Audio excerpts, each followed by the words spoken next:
This ticket is fake, and you know it. The words sliced through the first-class cabin like a blade, sharp and unforgiving. Samantha Rodriguez didn't whisper the accusation. She announced it loud enough for every passenger within earshot to hear her voice dripping with authority and contempt.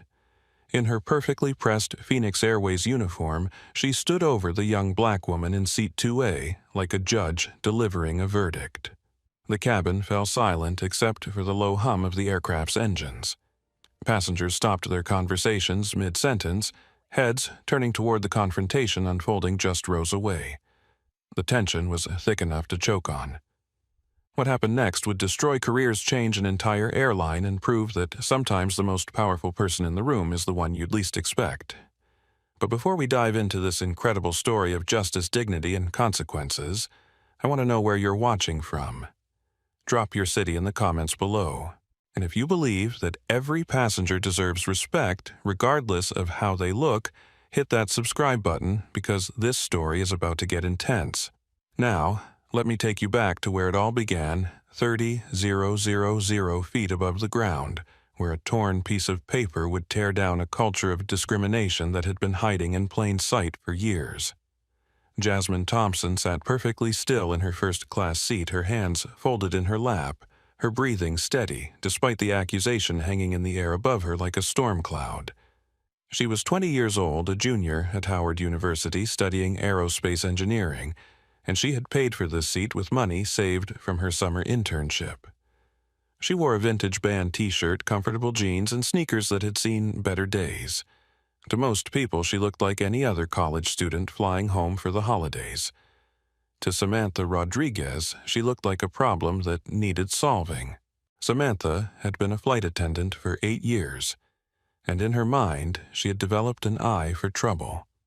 She prided herself on maintaining what she called standards in the first-class cabin. She believed she could spot passengers who didn't belong, people who had somehow acquired tickets they couldn't afford through questionable means. She was wrong about a lot of things, but she was about to be proven catastrophically wrong about Jasmine Thompson. The other passengers watched the scene unfold with growing discomfort. Robert Mitchell, a businessman in 4A, slowly reached for his phone. Jennifer Walsh, a civil rights attorney in 3B, sat forward in her seat, her legal instincts already triggered. An elderly Korean-American couple, Harold and Dorothy Kim, exchanged worried glances from across the aisle. None of them knew they were about to witness a moment that would go viral, spark nationwide conversations about discrimination, and ultimately transform how an entire industry treats its customers. They had no idea that the quiet young woman being accused of fraud was about to teach them all a lesson about the power of dignity in the face of prejudice. And Samantha Rodriguez. She had absolutely no clue that she was about to destroy her own career by targeting the daughter of the man who signed her paychecks. 3 hours earlier, Jasmine Thompson had walked through the bustling corridors of Miami International Airport with the quiet confidence of someone who belonged exactly where she was. She carried a worn backpack over one shoulder and a tablet case in her hand, moving with purpose toward Gate A12. Her destination was Atlanta, where her father was celebrating his 51st birthday. What he didn't know was that his daughter was coming home early to surprise him. Jasmine had always been the type of person who preferred to blend into the background. At Howard University, where she was studying aerospace engineering, her professors knew her as the quiet student who asked thoughtful questions and turned in flawless assignments. Her classmates respected her intellect, but often forgot she was in the room until she spoke up with an insight that changed the entire direction of a discussion. She had grown up understanding that the world would often underestimate her. Her father had taught her from a young age that her response to that underestimation would define her character.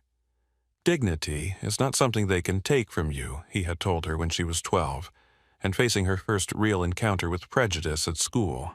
They can try, but only you can choose to give it away. Today, that lesson would be tested in ways she never imagined. Behind the gate counter, Samantha Rodriguez was having the worst week of her career. At 29, she had been with Phoenix Airways for 8 years. working her way up from domestic routes to international flights. She had always dreamed of becoming a supervisor, maybe even management someday. But last Monday, she had been passed over for promotion again, and the rejection stung more than she cared to admit. The position had gone to Carlos Hernandez, a gate agent with 3 fewer years of experience but a natural warmth with passengers that Samantha had never quite mastered. She had watched him effortlessly defuse tense situations with a smile and genuine concern for travelers' needs. It was a skill she wished she possessed, but instead she had developed a different reputation: the enforcer, the one who made sure rules were followed and standards maintained. Samantha had grown up in Miami, the daughter of immigrant parents who had worked multiple jobs to provide for their family. She understood struggle and sacrifice, which made her even more suspicious of passengers who seemed to have access to luxuries they couldn't possibly afford. In her experience, people tried to game the airlines every day using fake upgrades, counterfeit tickets, or elaborate schemes to access services they hadn't paid for. She believed she was protecting the company's interests. She had no idea she was about to become the face of everything wrong with it. Gate A12 was buzzing with the controlled chaos of holiday travel. Phoenix Airways Flight 447 was a popular route connecting Miami's vibrant Latin American business community with Atlanta's thriving corporate scene. The Boeing 777-300 could carry 347 passengers, and today it was completely sold out. The first-class cabin held 16 seats each, priced at over $2,000 for the 3-hour flight. As passengers began gathering for the boarding process, Samantha surveyed the gate area with the practiced eye of someone who had seen every type of traveler imaginable. She noted the usual suspects: business executives in expensive suits checking their phones constantly, wealthy retirees dressed in designer casual wear, and a handful of younger passengers who might be traveling on corporate accounts or family money. Then her gaze landed on Jasmine Thompson, sitting quietly in the priority boarding area, and every instinct she had developed over 8 years in the airline industry told her something was wrong. The girl was young, probably college-aged, and dressed like she was heading to class rather than sitting in a section reserved for first-class passengers. Her backpack looked like it had been through several semesters of hard use, and her tablet case was worn at the edges. She wasn't checking the time anxiously like the business travelers, wasn't dressed to impress like the wealthy passengers, and she certainly didn't have the entitled demeanor Samantha associated with people who regularly flew first class. What Samantha saw was a young woman who didn't fit her mental image of who belonged in premium seating. What she missed was the quiet strength in Jasmine's posture, the focused intelligence in her eyes, and the fact that she was reviewing aerospace engineering textbooks on her tablet while waiting to board. Captain James Sullivan, a 20-year veteran of Phoenix Airways, was conducting his pre-flight briefing with characteristic efficiency. At 49, he had flown this route hundreds of times and prided himself on running a tight ship. His crew respected him. His safety record was impeccable, and his passengers rarely complained about the service under his command. But Captain Sullivan had developed some blind spots over the years. He trusted his senior crew members to handle cabin issues, rarely questioning their judgment when they reported problems.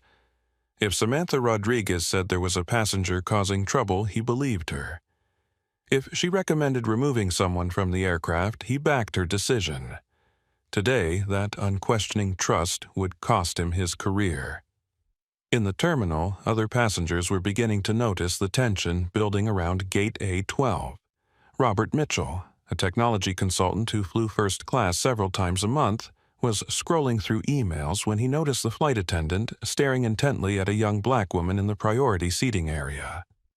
Something about the woman's body language struck him as predatory, and he made a mental note to keep an eye on the situation.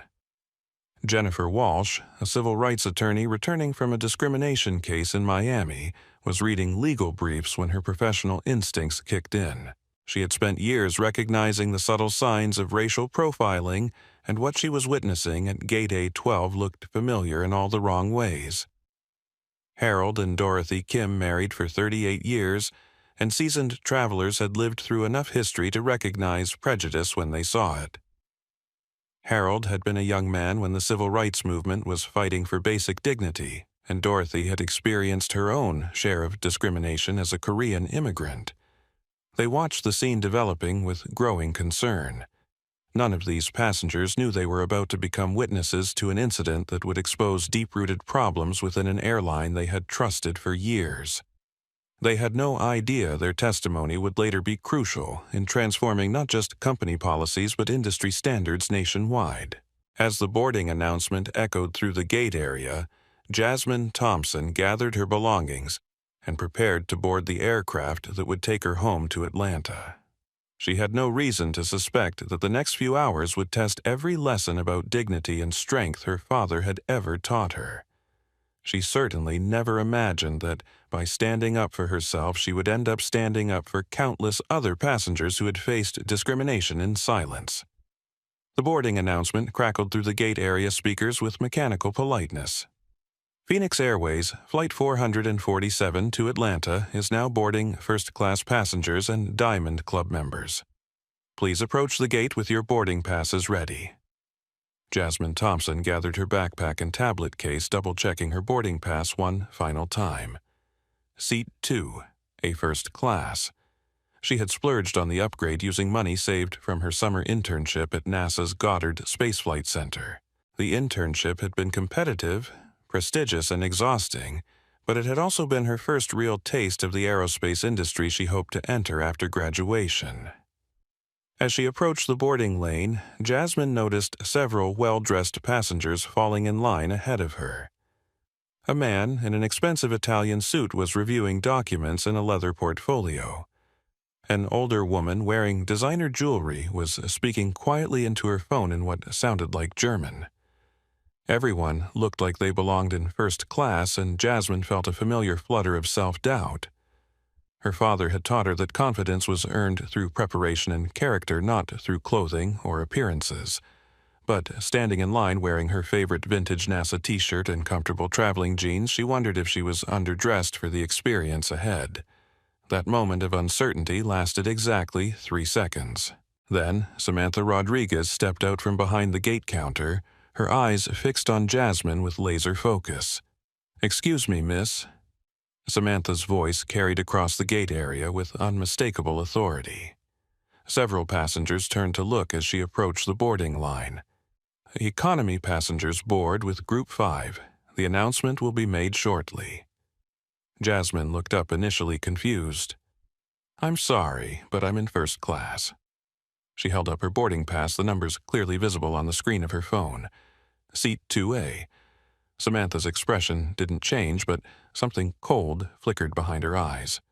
She stepped closer, positioning herself directly in front of Jasmine in a way that blocked her path to the gate. "May I see your identification and boarding pass, please?"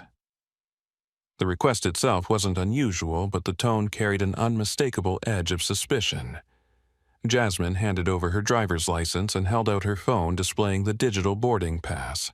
She noticed that Samantha hadn't asked for identification from any of the other first-class passengers. Samantha examined the documents with exaggerated thoroughness, holding the license up to the light and squinting at the details. "This boarding pass," she said slowly, loud enough for other passengers to hear, "doesn't look right to me." "I'm sorry." Jasmine's voice remained calm, but she felt heat rising in her cheeks. "What exactly doesn't look right?" "The format seems off, and the seat assignment," Samantha shook her head. "2A is our premium seat. It's usually reserved for our most frequent flyers or special guests." Behind Jasmine, Robert Mitchell lowered his phone and started paying closer attention to the conversation. He had flown Phoenix Airways dozens of times and had never seen a flight attendant question a passenger's boarding pass so aggressively. Something about the interaction struck him as wrong. "I purchased this ticket online 3 weeks ago," Jasmine explained patiently. "I can show you the confirmation email if you'd like." "Online purchases can be problematic," Samantha replied, handing back the license but continuing to stare at the phone screen. "We see a lot of fraudulent bookings, especially for premium seats. People find ways to manipulate the airline's website, use stolen credit cards, all sorts of schemes." The accusation hung in the air like a toxic cloud. Jasmine felt the stares of other passengers boring into her back. The man in the Italian suit checked his watch impatiently. The elderly German woman had finished her phone call and was listening intently to the exchange. "Are you suggesting my ticket is fraudulent?" Jasmine's voice remained level, but anyone listening carefully would have heard the steel underneath her polite words. "I'm suggesting," Samantha said, "that maybe there's been a mistake. Sometimes the airline's website glitches, and passengers think they've purchased first-class tickets when they've actually bought economy seats. It happens more often than you'd think." Carlos Hernandez, the gate agent, who had recently been promoted over Samantha, noticed the commotion from behind the counter. He had worked with Samantha for 2 years and had seen her become increasingly rigid about enforcing what she considered proper procedures. He approached the boarding line with a diplomatic smile. "Is everything okay here?" Carlos asked, dividing his attention between Samantha and Jasmine. "Can I help resolve something?" Samantha bristled slightly at the interruption. "I'm handling a potential boarding pass issue. The passenger's ticket may not be valid." Carlos glanced at Jasmine's phone screen, then at her identification, then back at Samantha, with barely concealed confusion. "The boarding pass looks standard to me, Samantha. The seat assignment is confirmed in our system. I still think we should verify the purchase," Samantha insisted. "Young passengers sometimes use parents' credit cards without permission, or there could be a family member's account involved that needs authorization." The implication was clear, and it made Jasmine's stomach turn. She was being accused not just of fraud, but of essentially stealing her way into first class. Around her, she could feel the judgment of other passengers who were beginning to accept Samantha's narrative. "Ma'am," Carlos said gently to Jasmine, "would you mind if I just double-check something in our system? It'll only take a moment." Jasmine nodded, appreciating his respectful tone. As Carlos walked back to the counter to access the computer, she caught sight of Jennifer Walsh, the civil rights attorney who was now standing and watching the interaction with professional interest. Jennifer had seen this exact scenario play out in courtrooms across the country. A person of color trying to access a service or space they had legitimately purchased, only to face suspicion and additional scrutiny that white customers never encountered. She pulled out her own phone and began taking notes. Meanwhile, Harold and Dorothy Kim exchanged meaningful glances from their seats near the gate. Harold leaned over to his wife and whispered in Korean, "This is wrong. That young woman is being treated terribly." Dorothy nodded. She remembered similar moments from her early years in America, when shopkeepers would follow her around stores or restaurant hostesses would question whether she could afford to eat at their establishments. "Should we say something?" "We should be ready to," Harold replied. "If this gets worse, that girl is going to need witnesses." Carlos returned from the computer with a confused expression. "Everything checks out perfectly," he announced. "The ticket was purchased online 3 weeks ago with a valid credit card. Full payment processed, seat assignment confirmed, no issues whatsoever." Samantha's jaw tightened. Sometimes fraudulent purchases take time to show up in the system. The credit card company might not have flagged it yet. Samantha Carlos said quietly, "The passenger has valid documentation and a confirmed seat assignment. We need to let her board." But Samantha Rodriguez was no longer listening to reason.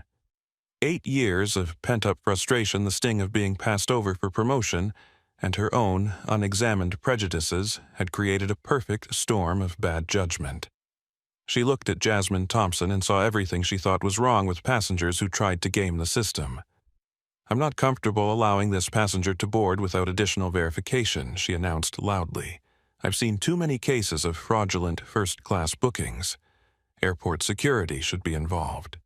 The words hit the gate area like a thunderclap. Passengers stopped their conversations. Children looked up from their devices. The atmosphere shifted from mild curiosity to genuine tension. Jasmine felt the moment crystallize around her like ice forming on a window. She could back down, accept whatever accommodations Samantha offered, and avoid the scene that was clearly developing. She could call her father and let him sort it out with a single phone call. Or she could stand her ground and trust that the truth would eventually win out.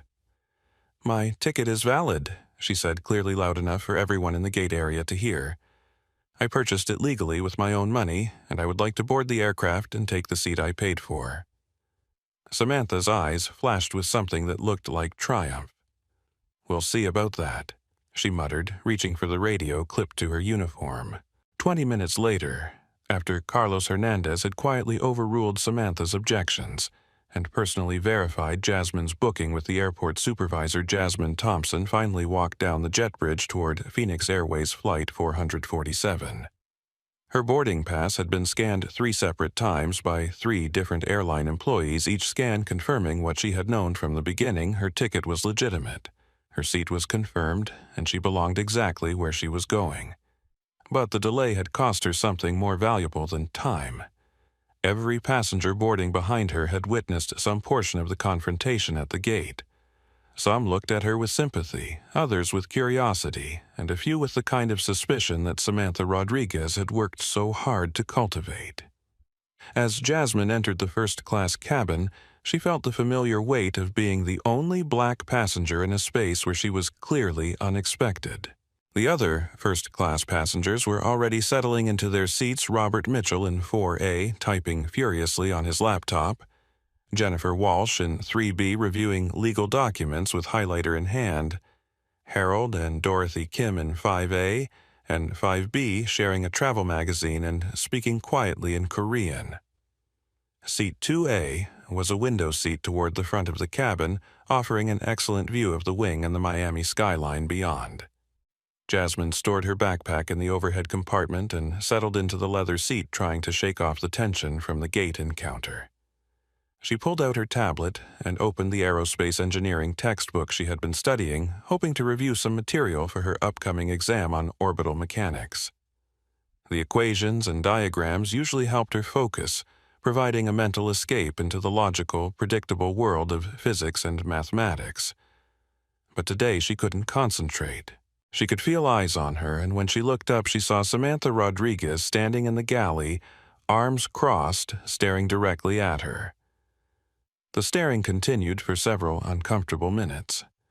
Samantha would find reasons to walk through the cabin, checking seatbelts that didn't need checking, asking passengers if they needed anything, while conspicuously avoiding Jasmine's row. Other passengers began to notice the obvious surveillance. Robert Mitchell, who had been flying first class for nearly a decade, had never seen a flight attendant monitor a specific passenger so obviously. He found himself watching Samantha's behavior with growing concern. Something about the situation reminded him of stories his grandfather had told about the Jim Crow era, when black travelers faced constant scrutiny and suspicion. Finally, Samantha approached Jasmine's row with exaggerated casualness. "Excuse me, miss," she said loudly enough to catch the attention of nearby passengers. "I need to verify your boarding pass one more time." Jasmine looked up from her textbook, her patience wearing thin. "I've already shown my boarding pass to 3 different airline employees." It was scanned multiple times. "I understand that," Samantha replied, "but I'm the senior flight attendant on this aircraft, and I have the authority to verify any passenger's documentation if I have concerns about their ticket validity." The statement was technically true, but the way she wielded that authority felt like a weapon. Jennifer Walsh looked up from her legal briefs, her professional instincts fully activated. She had heard similar language in discrimination cases where authority figures used their legitimate powers to harass people they didn't think belonged. "What specifically concerns you about my ticket?" Jasmine asked calmly. Samantha gestured vaguely at Jasmine's appearance. Sometimes passengers purchase tickets they can't actually afford, thinking they can sort out payment later. Or family members buy tickets for other people without proper authorization. I need to make sure all our first-class passengers are properly documented. The coded language wasn't lost on anyone listening. Robert Mitchell set down his laptop and turned slightly in his seat to get a better view of the interaction. Harold Kim reached over and gently touched his wife's hand, both of them recognizing the ugly undertones of what they were witnessing. "My ticket was purchased with a valid credit card in my name 3 weeks ago," Jasmine replied evenly. "The airline has already confirmed this multiple times. Credit cards can be stolen," Samantha shot back. "Or, sometimes, young people use parents' cards without permission. I'm just trying to protect both you and the airline from potential fraud issues." That was the moment when Jasmine Thompson realized this had nothing to do with her ticket, her credit card, or airline security.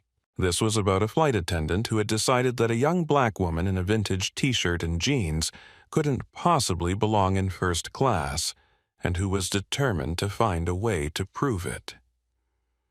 She thought about her father's advice about maintaining dignity in the face of prejudice. She thought about the countless other passengers who might face similar treatment if this behavior went unchallenged.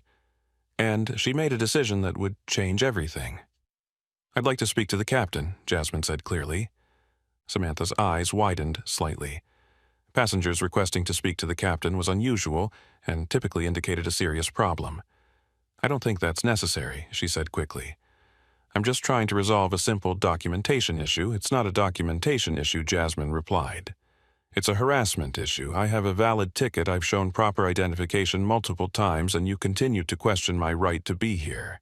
I'd like the captain to explain why I'm being treated differently than every other first-class passenger on this aircraft." The cabin fell silent except for the sound of the air conditioning and the distant noise of ground crews preparing for departure. Other passengers had stopped pretending to read or work and were openly watching the confrontation unfold. Robert Mitchell pulled out his phone and began recording. "This is getting out of hand," he murmured loud enough for others to hear. Jennifer Walsh closed her legal briefs and paid full attention to what was happening. As a civil rights attorney, she recognized this as a textbook case of discriminatory treatment, and she began mentally cataloging every detail for potential legal proceedings. Samantha realized she was losing control of the situation, but instead of de-escalating her frustration and pride, pushed her toward a fateful decision. "Fine," she said, "I'll get the captain. But if there's any irregularity with your ticket, you'll be deplaned before we push back from the gate." As she walked toward the cockpit, Jasmine felt her heart pounding. She had just escalated a situation that could result in her being removed from the aircraft and potentially banned from flying Phoenix Airways in the future. But she also knew that backing down would validate Samantha's behavior and ensure that other passengers would face similar treatment. She pulled out her phone and sent a quick text to her father. "Flight delayed, some issues at gate. Will call when I land." She didn't want to worry him, but she also wanted someone to know what was happening in case the situation deteriorated further. What Jasmine didn't know was that her father, Nathan Thompson, founder and CEO of Phoenix Airways, was currently in a board meeting at company headquarters in Atlanta. His phone was on silent and he wouldn't see her message for another 30 minutes. By then, it would be too late to prevent what happened next. Captain James Sullivan emerged from the cockpit with the confident stride of someone who had handled countless passenger disputes over 2 decades of commercial flying. At 49, he had earned a reputation as a steady leader who ran efficient flights and supported his crew's decisions. Passengers respected his authority, and his crew trusted his judgment. Today, that trust would be catastrophically misplaced. Sullivan approached Jasmine's seat with Samantha Rodriguez trailing behind him, her expression a mixture of vindication and barely controlled anger. The captain's presence had drawn the attention of every passenger in the first-class cabin, and several were discreetly recording the interaction on their phones. "Ma'am," Sullivan said in his practiced professional tone, "I understand there's some confusion about your ticket. My senior flight attendant is concerned about possible irregularities with your booking." Jasmine looked up at him with steady eyes. "There are no irregularities with my booking, Captain. Your flight attendant has questioned my identification multiple times, despite the fact that my ticket has been verified by 3 different airline employees. I'd like to know why I'm being subjected to treatment that no other first-class passenger has received." Sullivan had heard Samantha's version of events during their brief conversation in the galley. According to her account, a young passenger with a suspicious-looking boarding pass was being evasive about her ticket purchase and becoming hostile when asked routine security questions. He had no reason to doubt his experienced crew member's assessment. "Sometimes our online booking system experiences glitches," Sullivan explained, using the same patronizing tone he had developed for dealing with passengers he considered difficult. It's possible you purchased an economy ticket but received a first-class confirmation by mistake. These things happen more often than you'd think. Jennifer Walsh felt her blood pressure rising. As a civil rights attorney, she had seen this exact pattern countless times, authority figures backing each other up without bothering to examine the facts while the victim was forced to prove their innocence over and over again. Captain Jennifer interjected, standing up from her seat in 3B. "I'm an attorney, and I've been watching this entire interaction. This passenger has provided valid documentation multiple times. She's been singled out for scrutiny that other passengers haven't faced, and now you're suggesting her ticket might be invalid despite the fact that your own employees have confirmed it's legitimate." Sullivan turned to look at Jennifer with obvious annoyance. "Ma'am, I appreciate your concern, but this is an airline matter. I need to ask you to return to your seat and allow us to handle this situation." "This is a civil rights matter," Jennifer replied firmly. "And as a passenger on this aircraft, I have the right to witness what's happening." Robert Mitchell looked up from his phone, which was still recording. "Captain, I've been flying Phoenix Airways for years, and I've never seen a passenger treated like this. The young woman has been nothing but polite and cooperative. Your flight attendant is the one who seems to be creating the problem." Samantha's face flushed with anger. She had expected the captain to support her authority and resolve the situation quickly.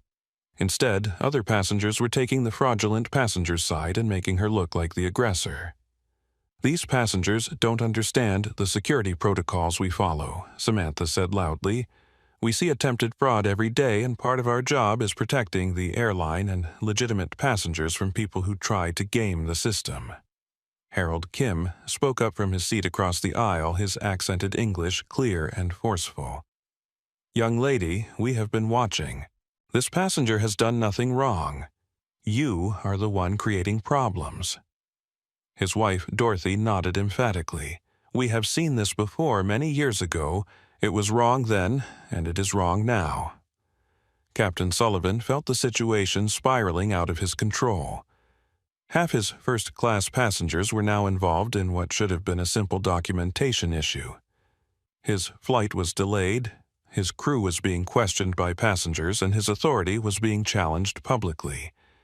In his mind, there was only one way to restore order and get his aircraft moving toward its scheduled departure time. "Ma'am," he said to Jasmine, "I'm going to have to ask you to gather your belongings and come with us.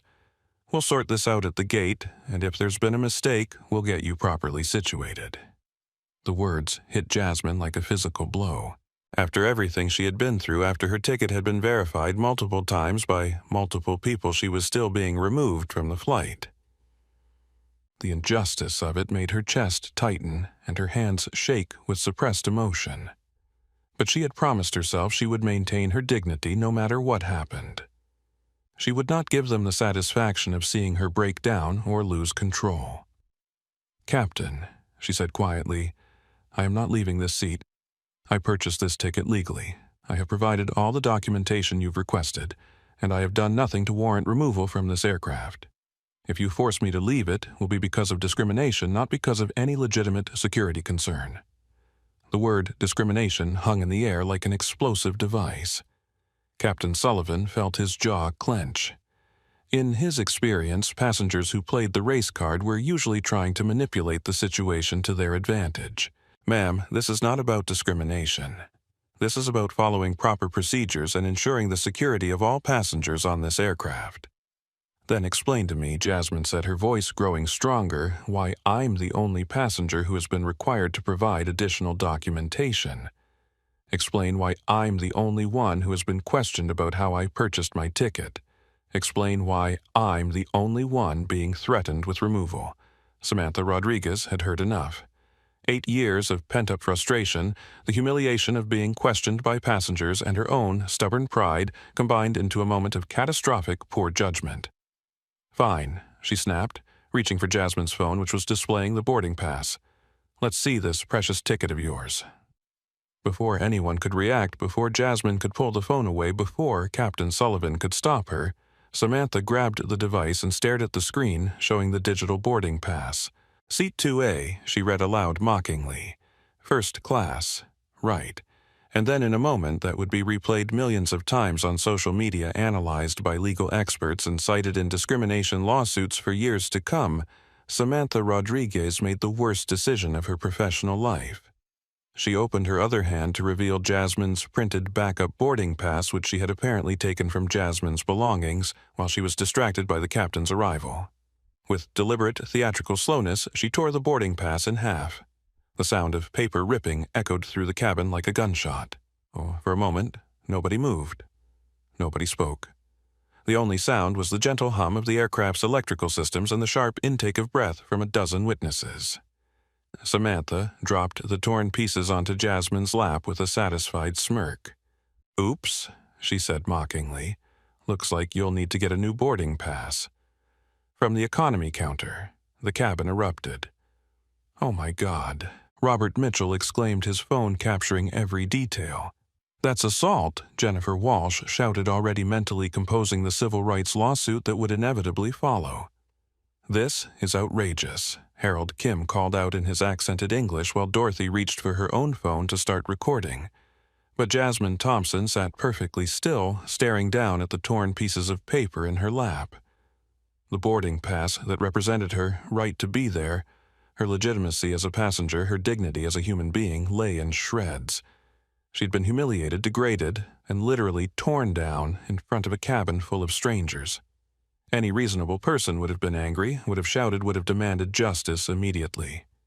Instead, Jasmine Thompson did something that would ultimately prove far more powerful than any outburst could have been. She reached into her backpack, pulled out her phone, and made a call. "Hi, Dad," she said quietly, her voice steady, despite the chaos around her. "I'm having a problem with your airline." The phrase "your airline" hung in the air for exactly 3 seconds before Samantha Rodriguez let out a sharp, derisive laugh. "Right," she said mockingly, loud enough for the entire cabin to hear. "And I suppose you're related to the Pope, too." She turned to Captain Sullivan with exaggerated exasperation. "Captain, this is exactly what I was talking about. When confronted with the consequences of fraud, these people always come up with elaborate stories." But Jasmine wasn't paying attention to Samantha's mockery.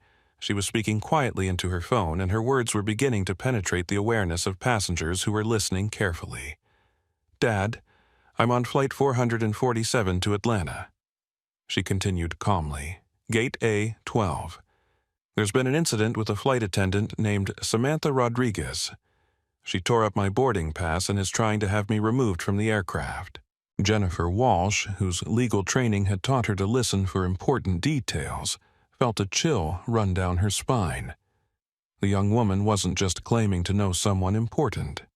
She was providing specific details, specific names, as if she genuinely expected her father to be able to do something about the situation. Captain Sullivan, meanwhile, was growing increasingly impatient with what he saw as a passenger making increasingly desperate claims to avoid the consequences of her fraudulent ticket. "Ma'am, I need you to end that phone call and come with us immediately. You're disrupting the other passengers and delaying our departure." "One moment," Captain Jasmine said politely, still speaking into her phone. "Dad, the captain's name is James Sullivan. The flight attendant who destroyed my boarding pass is Samantha Rodriguez." She paused, listening. "Yes, I'm fine. No, I haven't raised my voice or done anything wrong." Robert Mitchell lowered his phone and leaned forward in his seat. Something about the young woman's demeanor was compelling. She wasn't acting like someone caught in a lie. She was acting like someone who genuinely expected help to arrive soon. Samantha's patience finally snapped completely. "That's enough," she shouted, reaching for Jasmine's phone. "Security, I need security in the first-class cabin immediately." Her call was answered within moments by 2 airport security officers who had been stationed near the gate area. Michael Torres, a 34-year-old Hispanic officer with 6 years of airport security experience, entered the aircraft first, followed by Susan Bradley, a 41-year-old white officer known for her no-nonsense approach to passenger disputes. "What seems to be the problem?" Officer Torres asked, surveying the tense scene in the first-class cabin. Samantha immediately launched into her version of events, speaking rapidly and with obvious agitation. We have a passenger with fraudulent documentation who has been disruptive and uncooperative. She's been asked to deplane multiple times but refuses to comply. She's now making threatening phone calls and claiming to have connections she obviously doesn't have." Officer Bradley looked around the cabin, noting the torn boarding pass pieces still scattered in Jasmine's lap and the numerous passengers who were recording the interaction on their phones. "Ma'am," she said to Jasmine, "can you please end your phone call and provide identification?" Jasmine looked up calmly. "I'm speaking with my father about this situation. I'll be happy to provide identification as soon as I finish this call. End the call now." Officer Bradley commanded her tone, brooking no argument. Jasmine spoke into the phone one more time. "Dad, airport security is here. I need to go." She listened for a moment, then nodded. "Yes, I understand. I'll wait." She ended the call and handed her driver's license to Officer Torres, who examined it carefully while Officer Bradley questioned Captain Sullivan about the situation. Meanwhile, Jennifer Walsh stood up from her seat, her civil rights training compelling her to intervene. "Officers, my name is Jennifer Walsh, and I'm an attorney. I've witnessed this entire incident from the beginning, and I need you to know that this passenger has been subjected to discriminatory treatment." Officer Torres looked up from Jasmine's identification. "Ma'am, I need you to return to your seat. We'll take witness statements if necessary, but right now we need to focus on resolving the immediate situation." "The immediate situation," Jennifer replied firmly, "is that this young woman has been harassed and humiliated by airline staff despite having valid documentation. Multiple passengers witnessed the flight attendant deliberately destroy this passenger's boarding pass. Harold Kim stood up from his seat across the aisle, his wife Dorothy beside him. "Officers, we saw everything. This young lady did nothing wrong. The flight attendant was very rude and aggressive." Officer Bradley was beginning to feel overwhelmed by the number of passengers who seemed to be supporting the accused fraudster. In her experience, legitimate fraud cases were usually clear-cut with obvious evidence and minimal passenger sympathy for the perpetrator. "Let me see the boarding pass," she said to Samantha. Samantha gestured toward the torn pieces still in Jasmine's lap. She was carrying what appeared to be a fraudulent boarding pass. When I attempted to examine it more closely, it came apart. Robert Mitchell let out a short, incredulous laugh. "That's not what happened at all. The flight attendant deliberately tore up her boarding pass in front of all of us. I have it on video if you'd like to see it." Officer Torres felt his stomach sink. Passenger disputes were complicated enough without video evidence that contradicted crew member statements. "Sir, can you please show me that video?" As Robert began pulling up the recording on his phone, Officer Bradley was examining Jasmine's identification and trying to make sense of the situation. "Miss Thompson, can you explain how you purchased your ticket? I bought it online 3 weeks ago using my own credit card," Jasmine replied calmly. "The purchase was verified by multiple airline employees before boarding. I have the confirmation email, credit card statement, and digital boarding pass on my phone if you'd like to see them." Officer Torres watched Robert Mitchell's video with growing concern. The footage clearly showed Samantha Rodriguez deliberately tearing up what appeared to be a legitimate boarding pass while making mocking comments about the passenger. Nothing in the video suggested fraudulent activity on Jasmine's part. "Miss Rodriguez," he said to the flight attendant, "can you explain why you destroyed this passenger's boarding pass?" Samantha's face flushed red. The document looked suspicious. "I was following security protocols for potential fraud cases." "What specifically looked suspicious about it?" Officer Bradley asked. The format was wrong, and the seat assignment seemed inconsistent with the passenger's profile. Jennifer Walsh couldn't contain herself any longer. "Officers, what you're witnessing is textbook racial profiling. This passenger was targeted because of her race and age, not because of any legitimate security concerns." Officer Torres was beginning to reach the same conclusion, but he needed to follow proper procedures. "Miss Thompson, I'm going to need you to come with us while we sort this out. If your documentation is legitimate, we'll have you back on board quickly." It was at that moment that Jasmine's phone began ringing with a call from an unknown number. She looked at the screen, then at the security officers. May I answer this? I believe it's related to this situation. Officer Bradley nodded reluctantly, and Jasmine answered the call on speakerphone. Miss Thompson, this is Diana Rodriguez, Vice President of Operations for Phoenix Airways. Your father asked me to contact you immediately. Are you safe and unharmed? The cabin fell absolutely silent.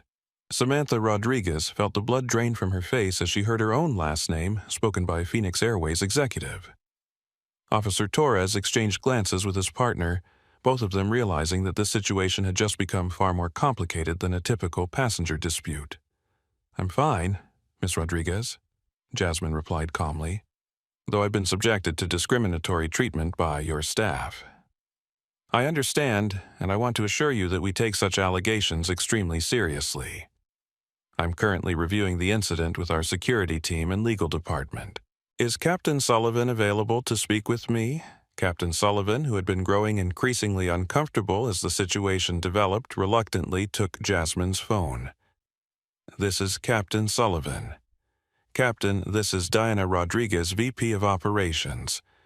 I need you to immediately suspend any action against Miss Thompson pending a full investigation of this incident. I also need you to preserve all security footage and documentation related to this matter. Sullivan's hands began to shake slightly as he realized the implications. Ma'am, I was just following standard security procedures based on my crew's assessment. Captain, the passenger you're attempting to remove is Jasmine Thompson, daughter of Nathan Thompson, founder and CEO of Phoenix Airways. She is traveling on a legitimate ticket purchased with company approval. Any further action against her without cause would constitute a serious violation of company policy. The phone call was still on speaker, which meant every passenger in the first-class cabin heard the announcement. Samantha Rodriguez sank into a nearby seat, her face pale with the realization of what she had done. She had not only harassed a legitimate passenger, she had attacked the boss's daughter. Officer Torres cleared his throat. Miss Rodriguez, given this new information, I think we need to reassess the situation. Miss Thompson, you're free to remain in your seat. Officers will be conducting a full investigation of the allegations of discriminatory treatment.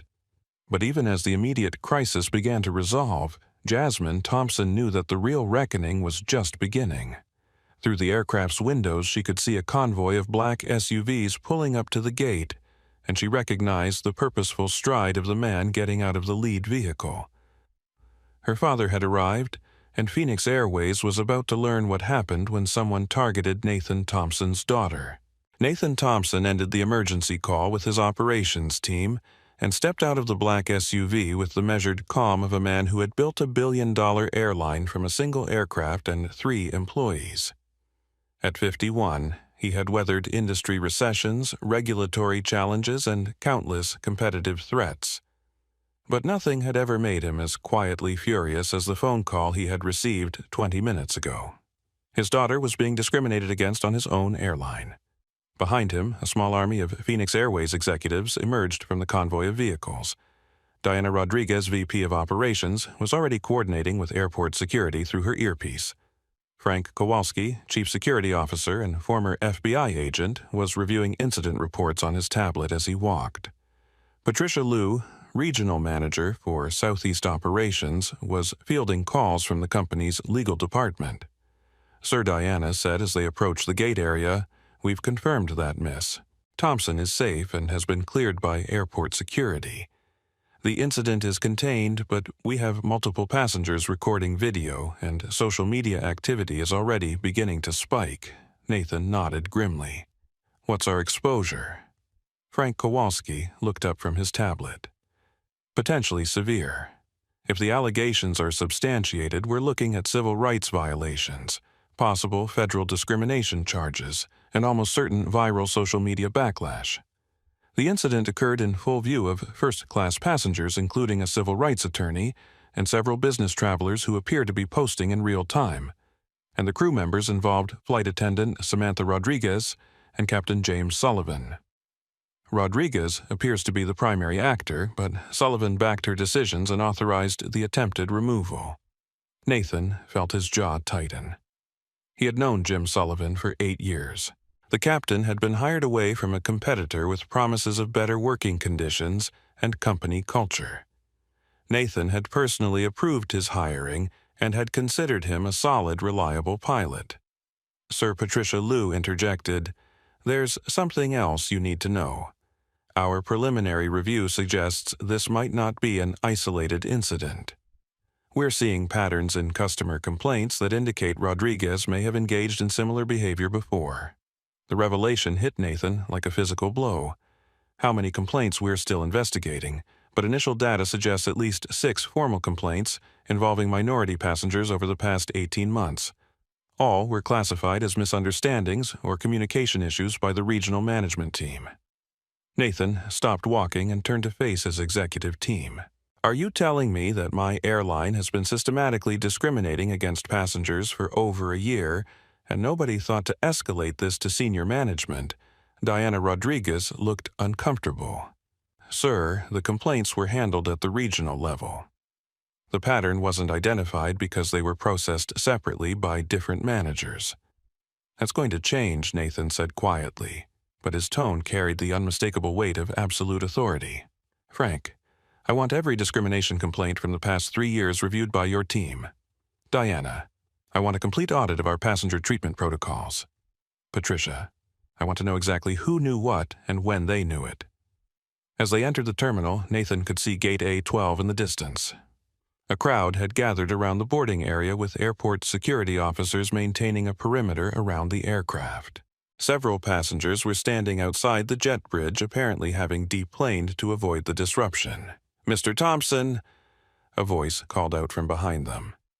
Nathan turned to see Maria Santos, the gate supervisor who had initially overruled Samantha Rodriguez's objections to Jasmine's boarding. She looked nervous but determined. "Sir, I wanted you to know that I tried to intervene when I realized what was happening. Carlos Hernandez, our gate agent, also attempted to de-escalate the situation. We both verified Miss Thompson's ticket multiple times and confirmed it was legitimate." Nathan studied the woman's face, reading the genuine concern and guilt in her expression. "Miss Santos, I appreciate you speaking up. I want you to know that employees who try to do the right thing will be protected. Can you walk me through exactly what happened?" As Maria recounted the events at the gate, Nathan felt his anger growing, not just at the discrimination his daughter had faced, but at the system failures that had allowed such treatment to become normalized. The fact that 2 employees had tried to intervene suggested that the problematic behavior was obvious and preventable. Sir Frank Kowalski said quietly, "We need to board the aircraft. Miss Thompson is still in seat 2A, and the other passengers are growing restless." Nathan nodded and walked purposefully toward the jet bridge. As he stepped onto the aircraft, he could immediately sense the tension in the air. The first-class cabin buzzed with nervous energy, with passengers whispering among themselves and several still holding phones that were clearly recording. He saw his daughter immediately. Jasmine was sitting calmly in seat 2A, her aerospace engineering textbook open in her lap. The torn pieces of her boarding pass arranged neatly on the seat-side table. She looked up as he approached, and Nathan felt his heart break at the quiet dignity in her eyes. "Hey, Dad," she said softly. Nathan leaned down and hugged his daughter gently, acutely aware that dozens of phones were capturing the moment. "Are you okay, sweetheart? I'm fine. Just tired." Nathan straightened and surveyed the cabin. He recognized the civil rights attorney from news coverage, the businessman who appeared to be live streaming on social media, and the elderly couple who were watching the interaction with obvious sympathy. "Ladies and gentlemen," he said in a clear, calm voice that carried throughout the cabin, "my name is Nathan Thompson. I'm the founder and CEO of Phoenix Airways. I want to personally apologize for the unacceptable treatment my daughter has received, and for the disruption this has caused to your travel." Robert Mitchell lowered his phone. "Mr. Thompson, I've been flying your airline for years, and I've never seen anything like what happened here today. Your flight attendant was completely out of line."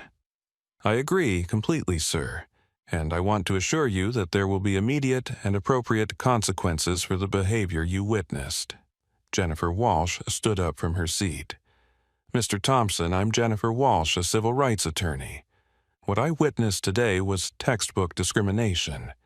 Your daughter handled herself with remarkable grace, but she shouldn't have had to endure that treatment at all. Nathan nodded grimly. Miss Walsh, you're absolutely right. The behavior you witnessed violates every principle my company was built on. I founded Phoenix Airways with the belief that every passenger deserves to be treated with dignity and respect, regardless of their background or appearance. Harold Kim spoke up in his accented English. Mr. Thompson, your daughter is a very brave young woman. She stood up for herself with great dignity. Thank you, sir. She learned that from her mother. Nathan looked around the cabin one more time, meeting the eyes of each passenger who had witnessed his daughter's humiliation. I want you all to know that what happened here today will result in fundamental changes to how Phoenix Airways trains and monitors our staff. No passenger should ever face the treatment my daughter received. At that moment, Captain Sullivan appeared from the cockpit, his face pale and his hands visibly shaking. Behind him came Samantha Rodriguez, escorted by airport security officers. Nathan turned to face them both, and the cabin fell absolutely silent. Captain Sullivan, Miss Rodriguez. His voice was quiet, but it carried the unmistakable weight of judgment. I think we need to have a conversation. The silence in the first-class cabin was absolute as Nathan Thompson stood face-to-face with the two Phoenix Airways employees who had humiliated his daughter. Captain James Sullivan's 20-year career flashed before his eyes as he met the gaze of the man who had personally hired him. Samantha Rodriguez stood behind the airport security officers, her face drained of all color, as the full magnitude of her actions finally sank in. Captain Sullivan Nathan said calmly, "Would you like to explain to me why my daughter was threatened with removal from an aircraft she had every right to be on?" Sullivan's mouth opened and closed several times before he found his voice. "Sir, I was responding to concerns raised by my senior flight attendant about potential documentation irregularities. I was following standard security protocols." "Standard security protocols," Nathan repeated slowly. "Tell me, Captain, what specific irregularities did you observe in my daughter's documentation?" The question hung in the air like a sword. Sullivan realized he had never actually examined Jasmine's documentation himself. He had simply trusted Samantha's assessment and acted on her recommendations. The flight attendant, reported concerns about the boarding pass format and the passenger's profile. Sullivan stammered. Nathan's eyes never left the captain's face. The passenger's profile. What exactly does that mean, Captain? Before Sullivan could answer, Jennifer Walsh stood up again. "Mr. Thompson, if I may, I'm an attorney, and I witnessed the entire incident. Your daughter was singled out for scrutiny that other passengers didn't face. When asked to explain the irregularities, your flight attendant made vague statements about the passenger not looking right for first class." Robert Mitchell nodded vigorously. "That's exactly what happened. The flight attendant kept staring at your daughter from the moment she sat down, then started questioning her ticket for no apparent reason." Harold Kim spoke up from his seat. "Mr. Thompson, we have traveled many times and we know discrimination when we see it. Your daughter was treated very badly." Nathan turned his attention to Samantha Rodriguez, who was now visibly trembling. "Miss Rodriguez, you've been with Phoenix Airways for 8 years. In that time, have you ever torn up a passenger's boarding pass?" Samantha's voice came out as barely a whisper. "No, sir. Have you ever questioned a first-class passenger's right to their seat based on their appearance?" "I was concerned about fraud, sir. We're trained to watch for suspicious behavior." "Suspicious behavior," Nathan repeated. "Miss Rodriguez, my daughter, is a junior at Howard University studying aerospace engineering. She earned her ticket to that seat through a NASA internship. What exactly was suspicious about her behavior? The question exposed the hollowness of Samantha's justifications. Jasmine had been quiet, polite, and cooperative throughout the entire ordeal. She had provided documentation when requested, answered questions respectfully, and maintained her composure even when being publicly humiliated. Diana Rodriguez, the VP of Operations, stepped forward with a tablet in her hands. "Sir, I've been reviewing Miss Rodriguez's service record while we were walking to the aircraft. She's received multiple complaints over the past 18 months, all involving minority passengers in premium cabin. The revelation sent a murmur through the cabin. Several passengers pulled out their phones again, realizing they were witnessing not just the aftermath of a single incident, but the exposure of a pattern of discriminatory behavior. Multiple complaints. Nathan said, his voice growing colder. Miss Rodriguez, were you aware that passengers had complained about your treatment of minority travelers? Samantha's shoulders sagged.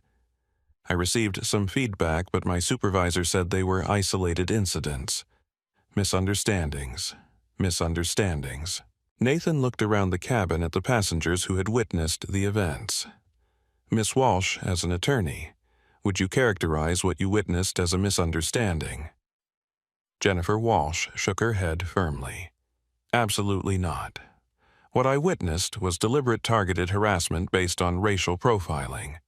The flight attendant made assumptions about your daughter's legitimacy as a passenger based solely on her appearance and demographics. Frank Kowalski, the chief security officer, approached Nathan with his tablet. Sir, I've just received preliminary results from our complaint database analysis. Over the past 3 years, Ms. Rodriguez has been involved in 17 incidents involving minority passengers. All were classified as service issues rather than discrimination complaints. The number hit the cabin like a thunderbolt. 17 incidents meant this wasn't an isolated case of bad judgment. It represented a pattern of behavior that had been allowed to continue unchecked for years. Nathan felt a cold fury building in his chest. 17 incidents.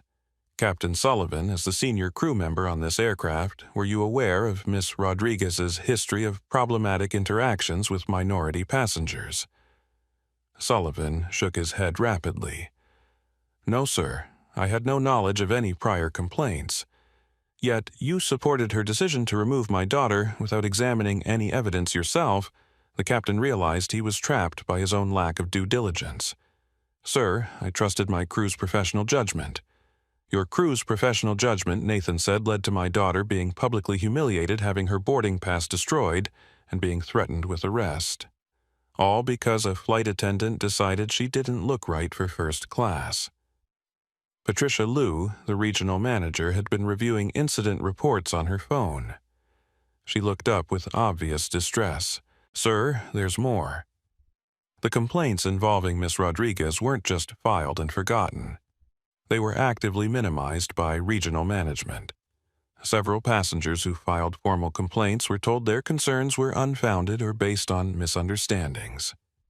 Nathan turned to look at his daughter, who had been listening to the conversation with remarkable composure. Jasmine, how are you holding up? I'm okay, Dad. But I keep thinking about all the other passengers who went through this and didn't have someone who could call the CEO. Her words cut through Nathan's anger and reached something deeper. This wasn't just about his daughter anymore. It was about every passenger who'd been profiled, harassed, or humiliated by employees who thought they could get away with it because their victims had no recourse. You're right, Nathan said quietly, and that stops today. He turned to address the cabin full of passengers who had become unwitting witnesses to a corporate reckoning. Ladies and gentlemen, I want you to know that what happened here today represents a complete failure of the values Phoenix Airways was built on. My daughter shouldn't have had to endure this treatment, and neither should any passenger on my airline. Dorothy Kim spoke up in her soft voice. Mr. Thompson, your daughter handled this situation with great dignity. You should be proud of her. Nathan smiled for the first time since entering the aircraft. I am incredibly proud of her, but I'm ashamed that she had to demonstrate that dignity in the face of such unprofessional treatment from my own employees. Robert Mitchell had been recording the entire interaction. Mr. Thompson, I have to ask, what happens next? This video is going to be seen by millions of people. Nathan nodded grimly. What happens next is that Phoenix Airways takes responsibility for what occurred here today and implements changes to ensure it never happens again. Miss Rodriguez and Captain Sullivan, you're both suspended immediately pending a full investigation. The words hit both employees like physical blows. Sullivan's face went ashen as he realized his career was effectively over. Samantha Rodriguez began crying quietly, finally understanding the full consequences of her actions. But Nathan Thompson wasn't finished. The reckoning had only just begun. Within 30 minutes of Nathan Thompson's arrival at Gate A 12 Phoenix Airways flight, 447 had been transformed from a routine commercial flight into the epicenter of a corporate crisis that would reshape the entire airline industry. As security officers escorted Samantha Rodriguez off the aircraft, her termination already processed through Phoenix Airways' Human Resources Department, Nathan stood before the first-class passengers who had witnessed his daughter's humiliation. "Ladies and gentlemen," Nathan announced, his voice carrying the authority of someone who had built an airline from nothing. "I want to personally ensure that your travel experience concludes positively despite the unacceptable disruption you've witnessed. Miss Rodriguez's employment with Phoenix Airways has been terminated effective immediately." The cabin erupted in spontaneous applause. Robert Mitchell, who had been live-streaming portions of the incident, lowered his phone and began clapping. Jennifer Walsh nodded approvingly from her seat, while Harold and Dorothy Kim exchanged satisfied glances. Furthermore, Nathan continued, "Captain Sullivan has been suspended pending a full investigation of his role in this incident. We have a replacement crew standing by and we'll have you airborne to Atlanta within the hour." But even as Nathan addressed the immediate situation, his mind was racing through the broader implications of what had occurred. Diana Rodriguez, his VP of Operations, approached with an expression of barely controlled panic. "Sir," she whispered urgently, "the social media situation is exploding. Robert Mitchell's live stream reached over 50,000 viewers in real time. Video clips are being shared across all platforms, and major news outlets are already calling for statements." Nathan nodded grimly. "Schedule a press conference for this afternoon. We're going to address this head-on, not try to hide from it or spin it into something it wasn't." Frank Kowalski, the chief security officer, had been coordinating with airport authorities throughout the incident. He approached Nathan with his tablet displaying multiple incident reports. "Sir, we need to discuss the legal implications immediately. The passenger treatment documented here could trigger federal civil rights investigations." Good Nathan replied, surprising his security chief, "We'll cooperate fully with any investigation. Phoenix Airways has nothing to hide and everything to learn from this situation." Meanwhile, Jasmine Thompson had been quietly observing the corporate response unfolding around her. She stood up from seat 2A, gathering the torn pieces of her boarding pass that had started the entire confrontation. "Dad," she said quietly, "can we talk privately for a moment?" Nathan followed his daughter to the far end of the first-class cabin away from the other passengers and airline employees who were managing the crisis response. "How are you really doing with all this?" Nathan asked, studying his daughter's face for signs of the trauma she must be experiencing. "I'm okay," Jasmine replied, "but I'm worried about something. This is going to be a huge story, isn't it? My name, my face, everything that happened here is going to be all over the news." Nathan felt a stab of guilt as he realized that his daughter was about to become the public face of airline discrimination, whether she wanted that role or not. "Sweetheart, we can limit your public exposure. You don't have to do interviews or make statements if you don't want to." "That's not what I'm worried about," Jasmine said firmly.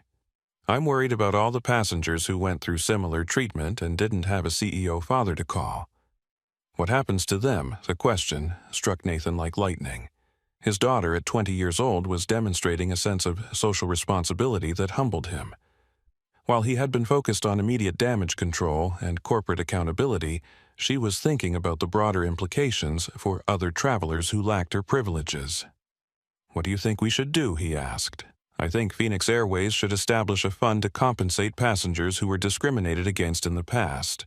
And I think we should create an independent review board to investigate complaints so this can't happen again." Nathan stared at his daughter with growing admiration. "Those are excellent ideas. We'll implement both immediately."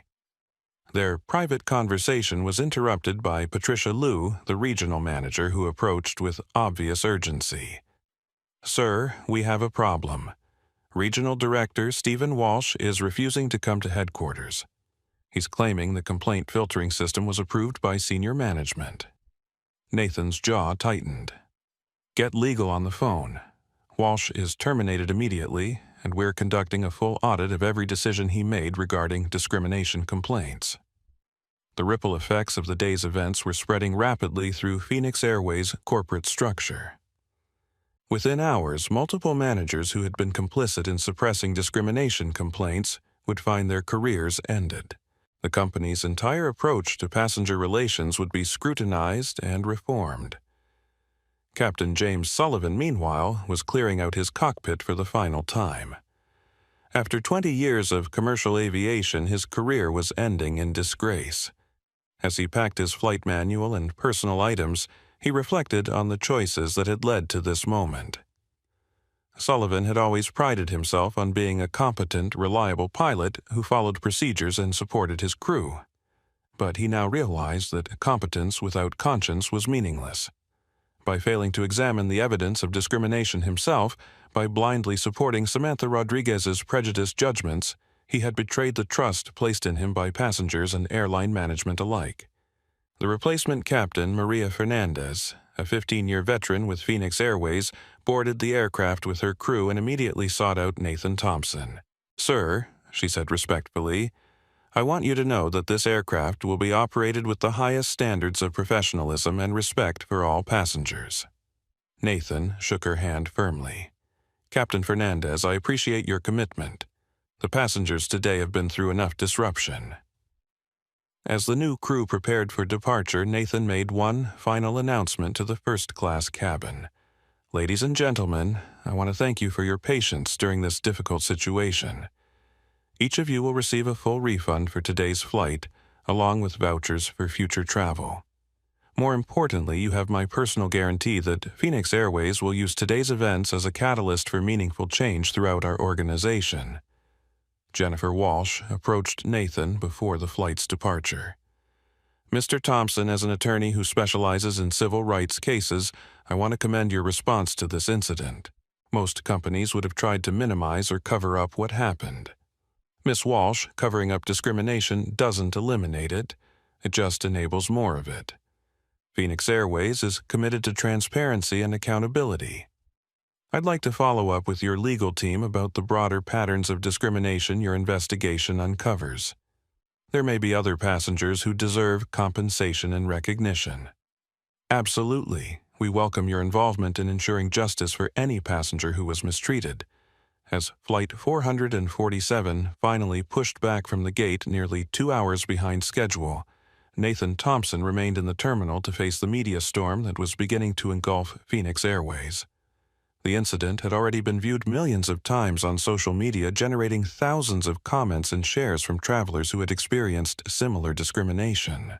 But rather than viewing the publicity as a crisis to be managed, Nathan saw it as an opportunity to demonstrate corporate leadership in addressing institutional prejudice. Phoenix Airways would become the first major airline to voluntarily audit its discrimination practices and implement comprehensive reforms. The transformation had begun, sparked by a torn boarding pass and a young woman's refusal to accept injustice. 3 days after the incident, on Flight 447, Phoenix Airways corporate headquarters in Atlanta had been transformed into the nerve center of the most comprehensive discrimination investigation in airline industry history. Nathan Thompson had authorized the hiring of external civil rights experts, former federal investigators, and independent auditors to examine every aspect of the company's passenger treatment protocols. The conference room on the executive floor buzzed with activity as teams of investigators reviewed thousands of customer complaints, employee records, and incident reports dating back 5 years. What they were discovering painted a disturbing picture of institutional problems that extended far beyond the actions of Samantha Rodriguez and Captain Sullivan.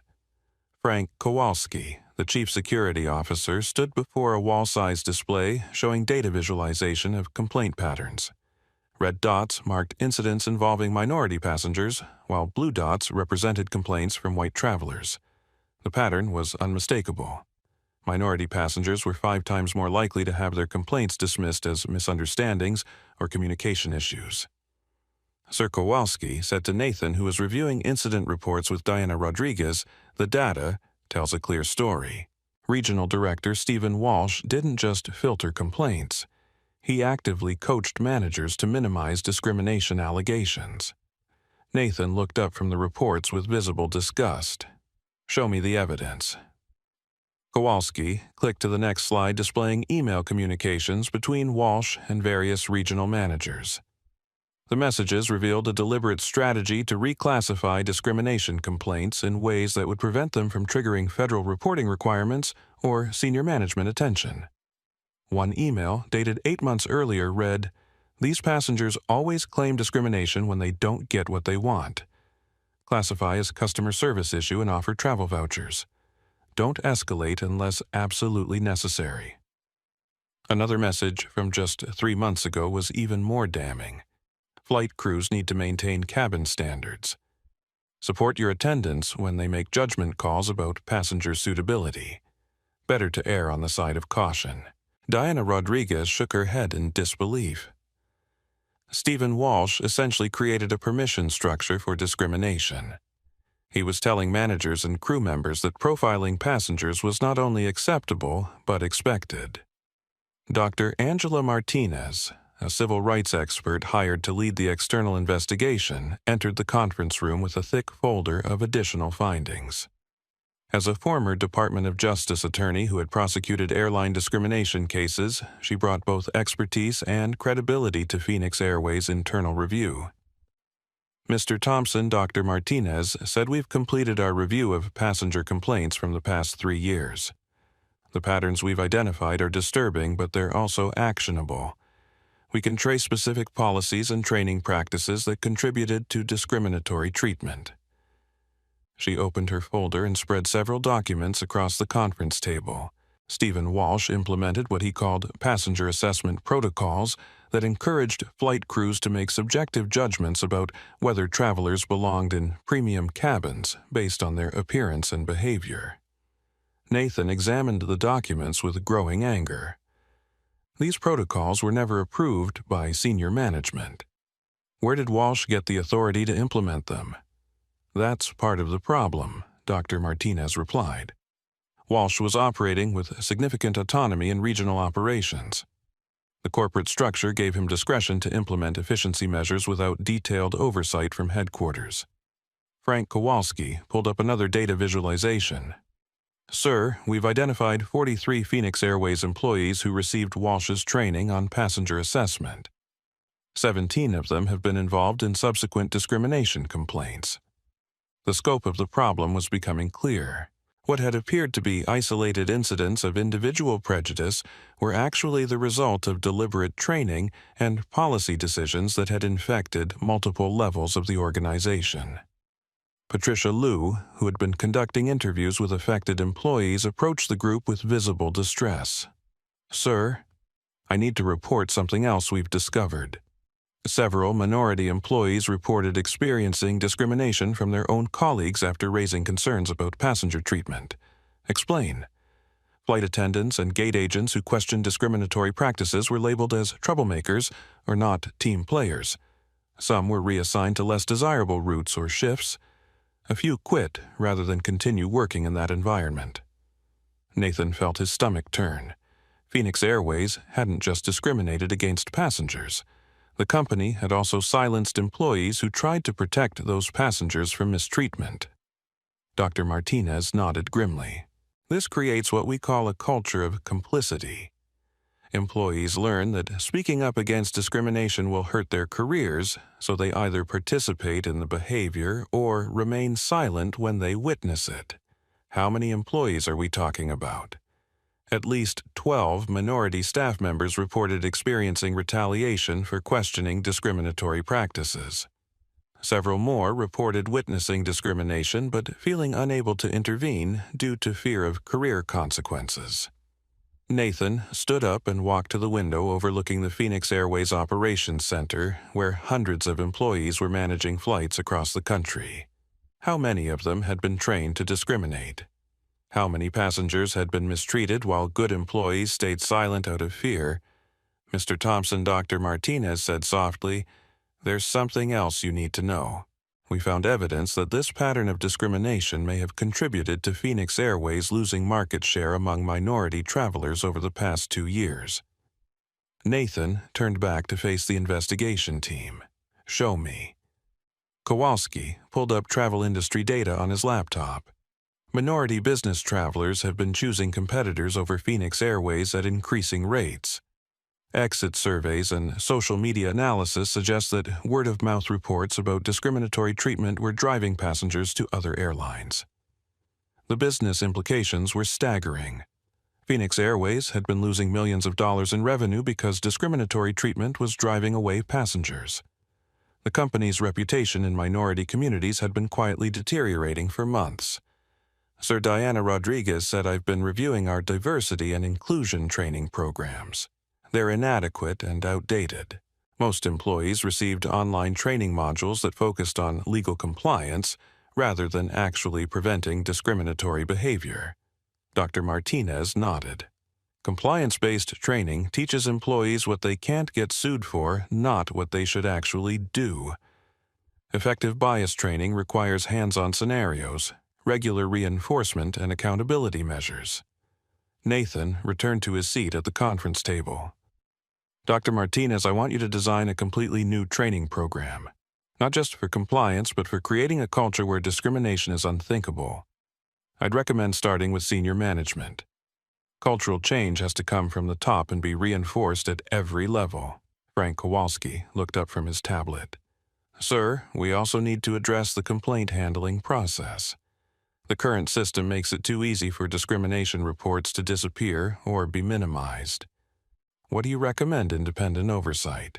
An external review board that reports directly to the board of directors, not to regional management. Discrimination complaints should trigger automatic investigations that can't be buried or reclassified."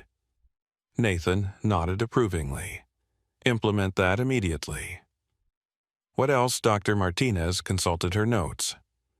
"We need to establish clear consequences for discriminatory behavior and, equally important, clear protections for employees who report discrimination.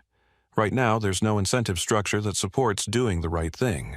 Patricia Liu raised another concern. "Sir, we also need to address the financial impact on passengers who were discriminated against. Some of them paid premium prices for services they didn't receive due to harassment and mistreatment. Establish a compensation fund," Nathan ordered immediately. "Any passenger who can demonstrate they were discriminated against will receive appropriate compensation, regardless of whether they filed formal complaints at the time." As the investigation team continued their work, Nathan reflected on how close his company had come to becoming synonymous with discrimination in the airline industry. If not for his daughter's incident, these patterns might have continued for years, driving away passengers and destroying the reputation he had spent decades building. But there was also something hopeful in the data they were uncovering.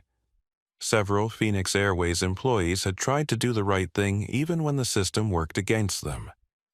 Carlos Hernandez, the gate agent who had defended Jasmine, represented dozens of staff members who wanted to provide excellent service to all passengers. Dr. Martinez Nathan said, "I want to identify every employee who spoke up against discrimination even when it put their careers at risk. Those people should be promoted and recognized as examples of the culture we want to build." That's an excellent idea. It sends a clear message that moral courage is valued and rewarded. As the afternoon wore on, the scope of necessary changes became overwhelming. Phoenix Airways would need to revise training programs, restructure complaint procedures, implement oversight mechanisms, and rebuild trust with communities that had been alienated by discriminatory treatment. But Nathan Thompson had built an airline from nothing, and he was determined to rebuild its culture with the same commitment that had created the company in the first place. Phoenix Airways would emerge from this crisis as an industry leader in civil rights and passenger dignity. The investigation was revealing painful truths, but it was also creating a roadmap for transformation that would benefit every passenger who flew with Phoenix Airways in the future. 1 week after the incident, on Flight 447, Nathan Thompson stood before a packed auditorium at Phoenix Airways headquarters facing 800 employees from across the company's operations. The audience included pilots, flight attendants, gate agents, mechanics, customer service representatives, and managers from every level of the organization. The tension in the room was palpable as employees waited to learn how their company would respond to the discrimination scandal that had dominated news coverage for days. 7 days ago, Nathan began his voice carrying to every corner of the auditorium, Phoenix Airways failed one of our passengers in the most fundamental way possible. My daughter Jasmine was discriminated against, harassed, and humiliated by employees who forgot that every passenger who steps onto our aircraft deserves to be treated with dignity and respect. The room was absolutely silent. Many employees had seen the viral videos of the incident, and some had been personally affected by the investigation and reforms that followed. But this isn't just about one incident or one passenger, Nathan continued. Our investigation has revealed patterns of discriminatory treatment that violate everything Phoenix Airways was built on. Today, I'm announcing comprehensive changes that will transform how our company operates. He clicked a remote control and a large screen displayed the Phoenix Airways Passenger Bill of Rights, a document that had been drafted by Dr. Angela Martinez and the Civil Rights Investigation Team. Every Phoenix Airways employee will commit to these principles, Nathan announced, reading from the display. Every passenger will be treated with dignity regardless of their race, ethnicity, religion, age, gender, sexual orientation, or economic status. Every passenger complaint will be investigated thoroughly and fairly. Every employee has a duty to intervene when they witness discriminatory treatment. Diana Rodriguez, the VP of Operations, took the podium next to outline specific policy changes. Effective immediately, Phoenix Airways is implementing zero-tolerance policies for discrimination. Any employee found engaging in discriminatory behavior will face immediate termination. Any manager who suppresses or minimizes discrimination complaints will face the same consequences. A murmur ran through the audience as employees realized the seriousness of the company's commitment to change. We're also establishing an independent passenger rights office. Diana continued, headed by Dr. Angela Martinez, who will report directly to our board of directors. This office will investigate all discrimination complaints and will have the authority to implement corrective actions throughout the company. Frank Kowalski, the chief security officer, addressed the audience about new oversight procedures.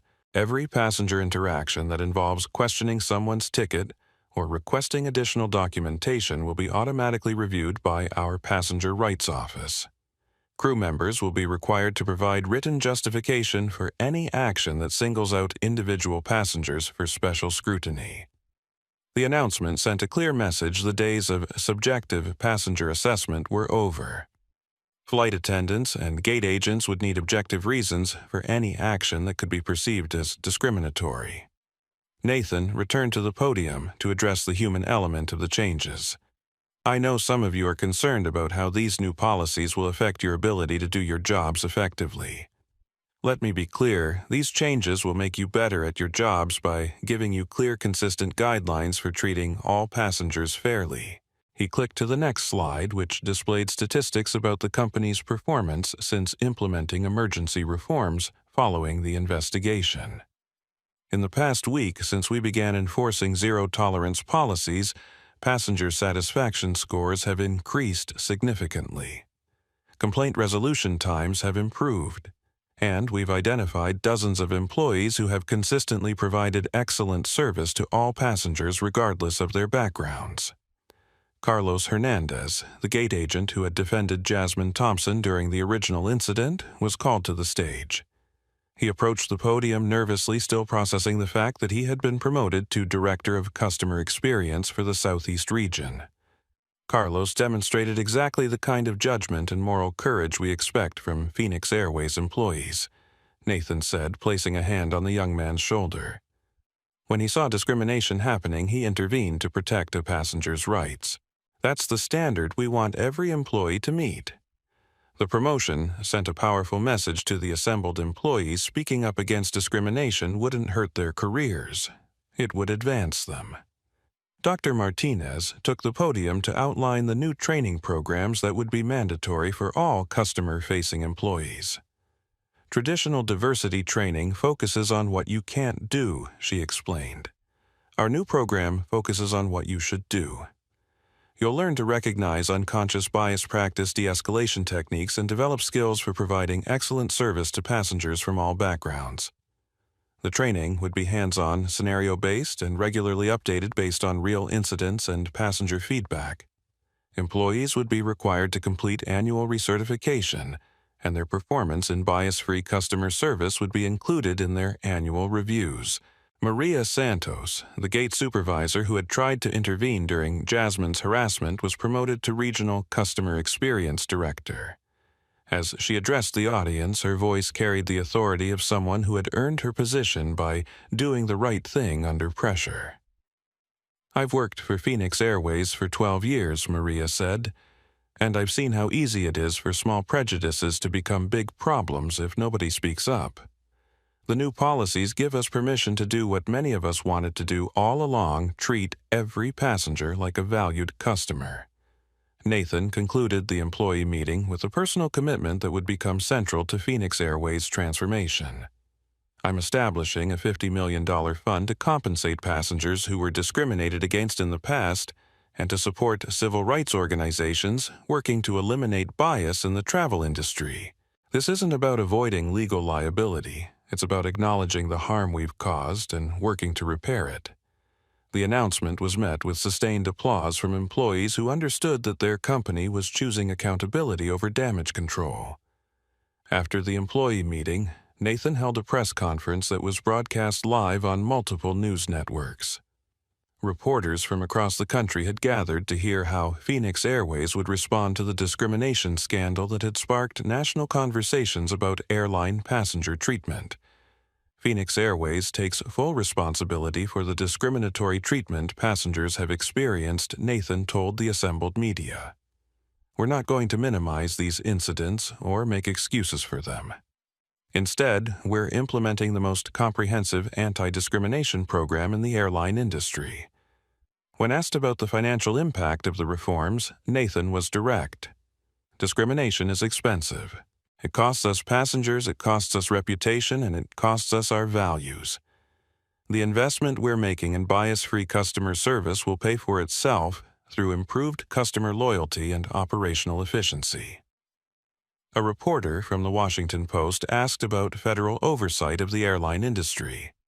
Nathan's response surprised many observers. I welcome federal oversight of airline passenger treatment policies, he said.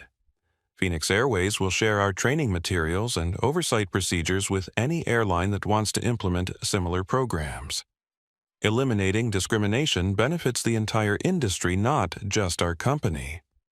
The press conference concluded with Nathan reading a statement from his daughter Jasmine, who had chosen not to appear publicly but wanted her voice heard in the company's response. My father built Phoenix Airways to be different from other airlines, Nathan read. Today, we're proving that companies can choose to be better when they're confronted with their failures. I hope other airlines will learn from our mistakes and implement similar protections for all passengers. As news of Phoenix Airways' comprehensive response spread through the industry, other airlines began quietly reviewing their own discrimination policies. The incident that had started with a torn boarding pass was beginning to transform passenger treatment standards across the aviation industry. The reforms at Phoenix Airways were just the beginning of a movement that would make air travel more dignified and equitable for millions of passengers. 3 months after the incident that changed everything, Jasmine Thompson stood in the boardroom of Phoenix Airways headquarters delivering a presentation to the company's senior leadership team about the new passenger advocacy program she had helped design. The same quiet dignity that had carried her through public humiliation now powered her voice as she spoke about creating protection for travelers who lacked the privilege of being the CEO's daughter. The Phoenix Passenger Protection Initiative is based on a simple principle, Jasmine explained, clicking through slides that displayed program components. Every passenger should receive the same respectful treatment regardless of their background appearance or perceived economic status. The program represented a revolutionary approach to airline customer relations. Instead of reactive complaint procedures, Phoenix Airways was implementing proactive oversight to prevent discrimination before it occurred. Jasmine had worked with Dr. Angela Martinez and civil rights experts to create monitoring systems that would identify potential bias in real time. Nathan Thompson watched his daughter present to executives with a mixture of pride and amazement. The shy engineering student who had been targeted for discrimination had emerged as a confident advocate for civil rights reform. Her transformation from victim to changemaker illustrated the power of turning personal pain into purpose.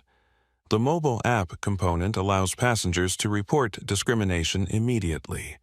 Jasmine continued with direct escalation to our passenger rights office. But more importantly, it creates a feedback loop that helps us identify problematic patterns before they become widespread. Diana Rodriguez, the VP of Operations, raised her hand. Jasmine, how do we ensure that employees don't feel like they're being constantly monitored or suspected of bias? Jasmine's answer demonstrated the thoughtfulness that had impressed everyone who worked with her. The system focuses on education and support rather than punishment. When potential bias is detected, employees receive additional training and mentoring. The goal is to help people become better at their jobs, not to catch them making mistakes. Her approach reflected lessons learned from months of studying successful anti-bias programs in other industries. Jasmine had spent her summer break reading academic research, interviewing civil rights leaders, and visiting other companies that had implemented effective discrimination prevention programs. The transformation hadn't been easy. Jasmine had struggled with anxiety and depression following her public humiliation, requiring counseling to process the trauma of being discriminated against in front of dozens of strangers. The viral nature of the incident had made her a public figure overnight, with thousands of people offering both support and criticism of her father's response. But Jennifer Walsh, the civil rights attorney who had witnessed the original incident, had become a mentor and friend. Jennifer had helped Jasmine understand that her experience, while painful, could be transformed into a force for positive change if she chose to use it that way.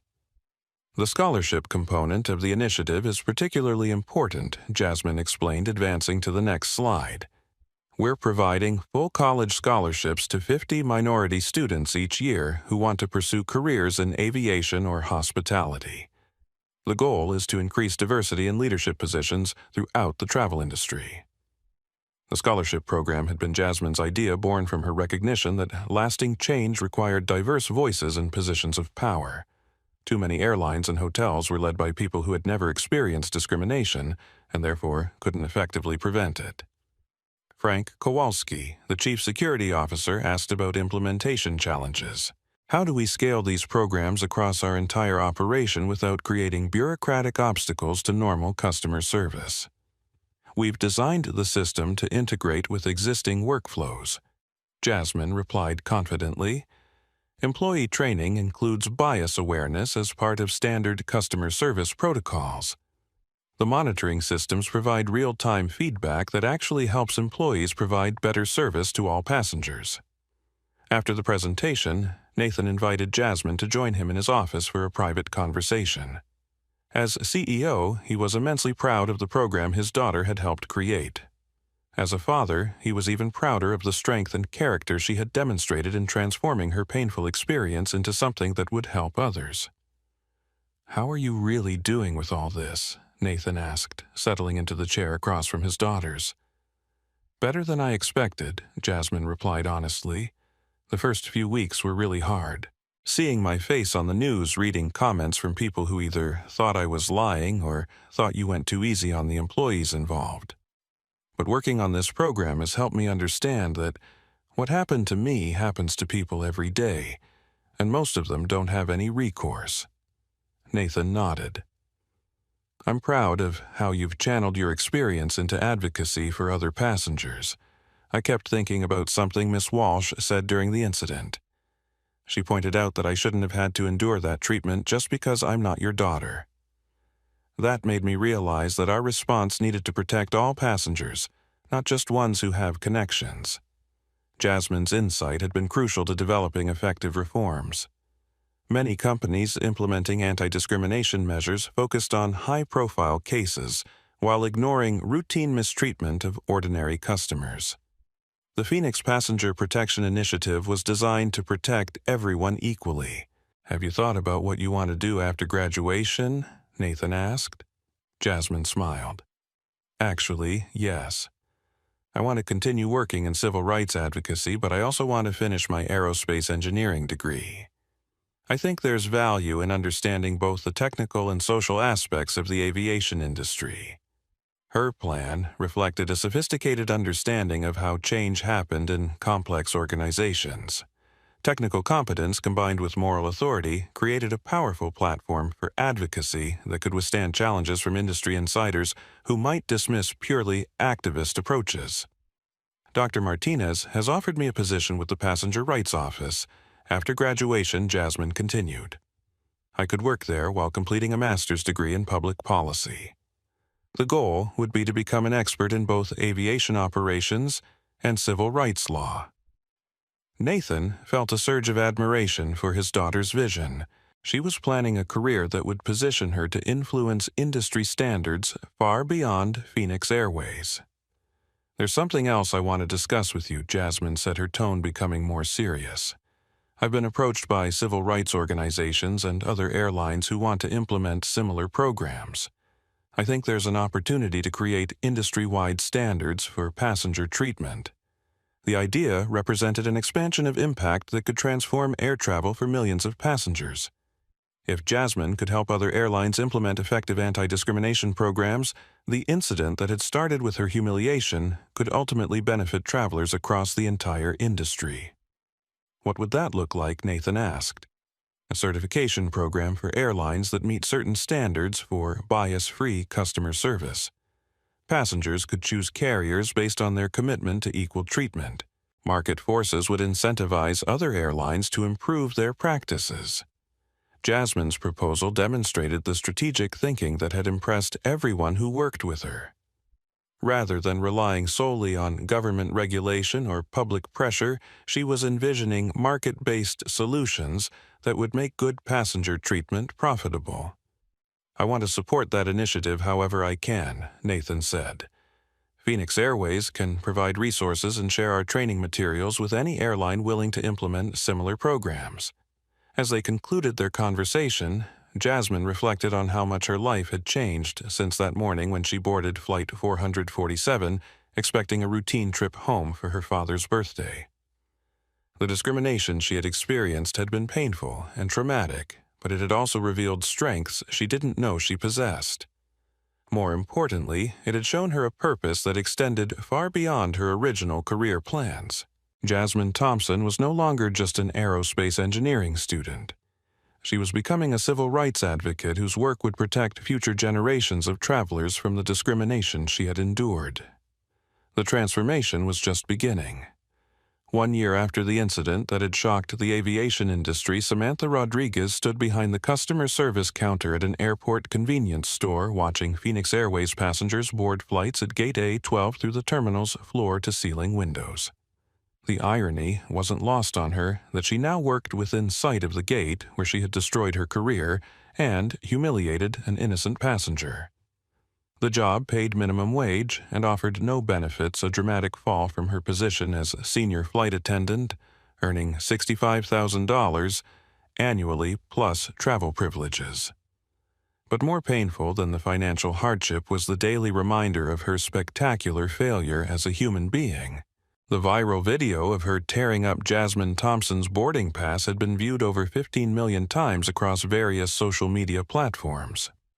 Her name had become synonymous with airline discrimination, and a simple Google search revealed pages of news articles, commentary pieces, and social media posts analyzing her behavior and its consequences. Finding any job had been nearly impossible. The discrimination incident had made her unemployable in the airline industry, and most customer service positions required background checks that revealed her termination for discriminatory conduct. The convenience store had hired her only because the manager, a former airline employee himself, understood how quickly a career could be destroyed by poor judgment. "Ma'am, can I help you?" Samantha asked as an elderly Hispanic woman approached the counter with a bottle of water and travel-sized snacks. The customer squinted at Samantha's name tag, then looked more closely at her face. Recognition dawned slowly, followed by disgust. "You're her," the woman said quietly. "The flight attendant who attacked that young lady." Samantha felt her stomach sink. These encounters happened several times a week, each one a fresh reminder of the moment when her prejudices had overwhelmed her judgment. "Ma'am, I just want to help you with your purchase," Samantha replied, hoping to avoid another confrontation. "My granddaughter is about the same age as that girl you humiliated," the woman continued. "She's studying engineering, too. I can't imagine how I would feel if someone treated her the way you treated that young lady." The words hit Samantha like physical blows. Over the past year, she had received thousands of messages from people sharing their own experiences with discrimination, their daughters' struggles with prejudice, their anger at seeing a young woman mistreated so publicly.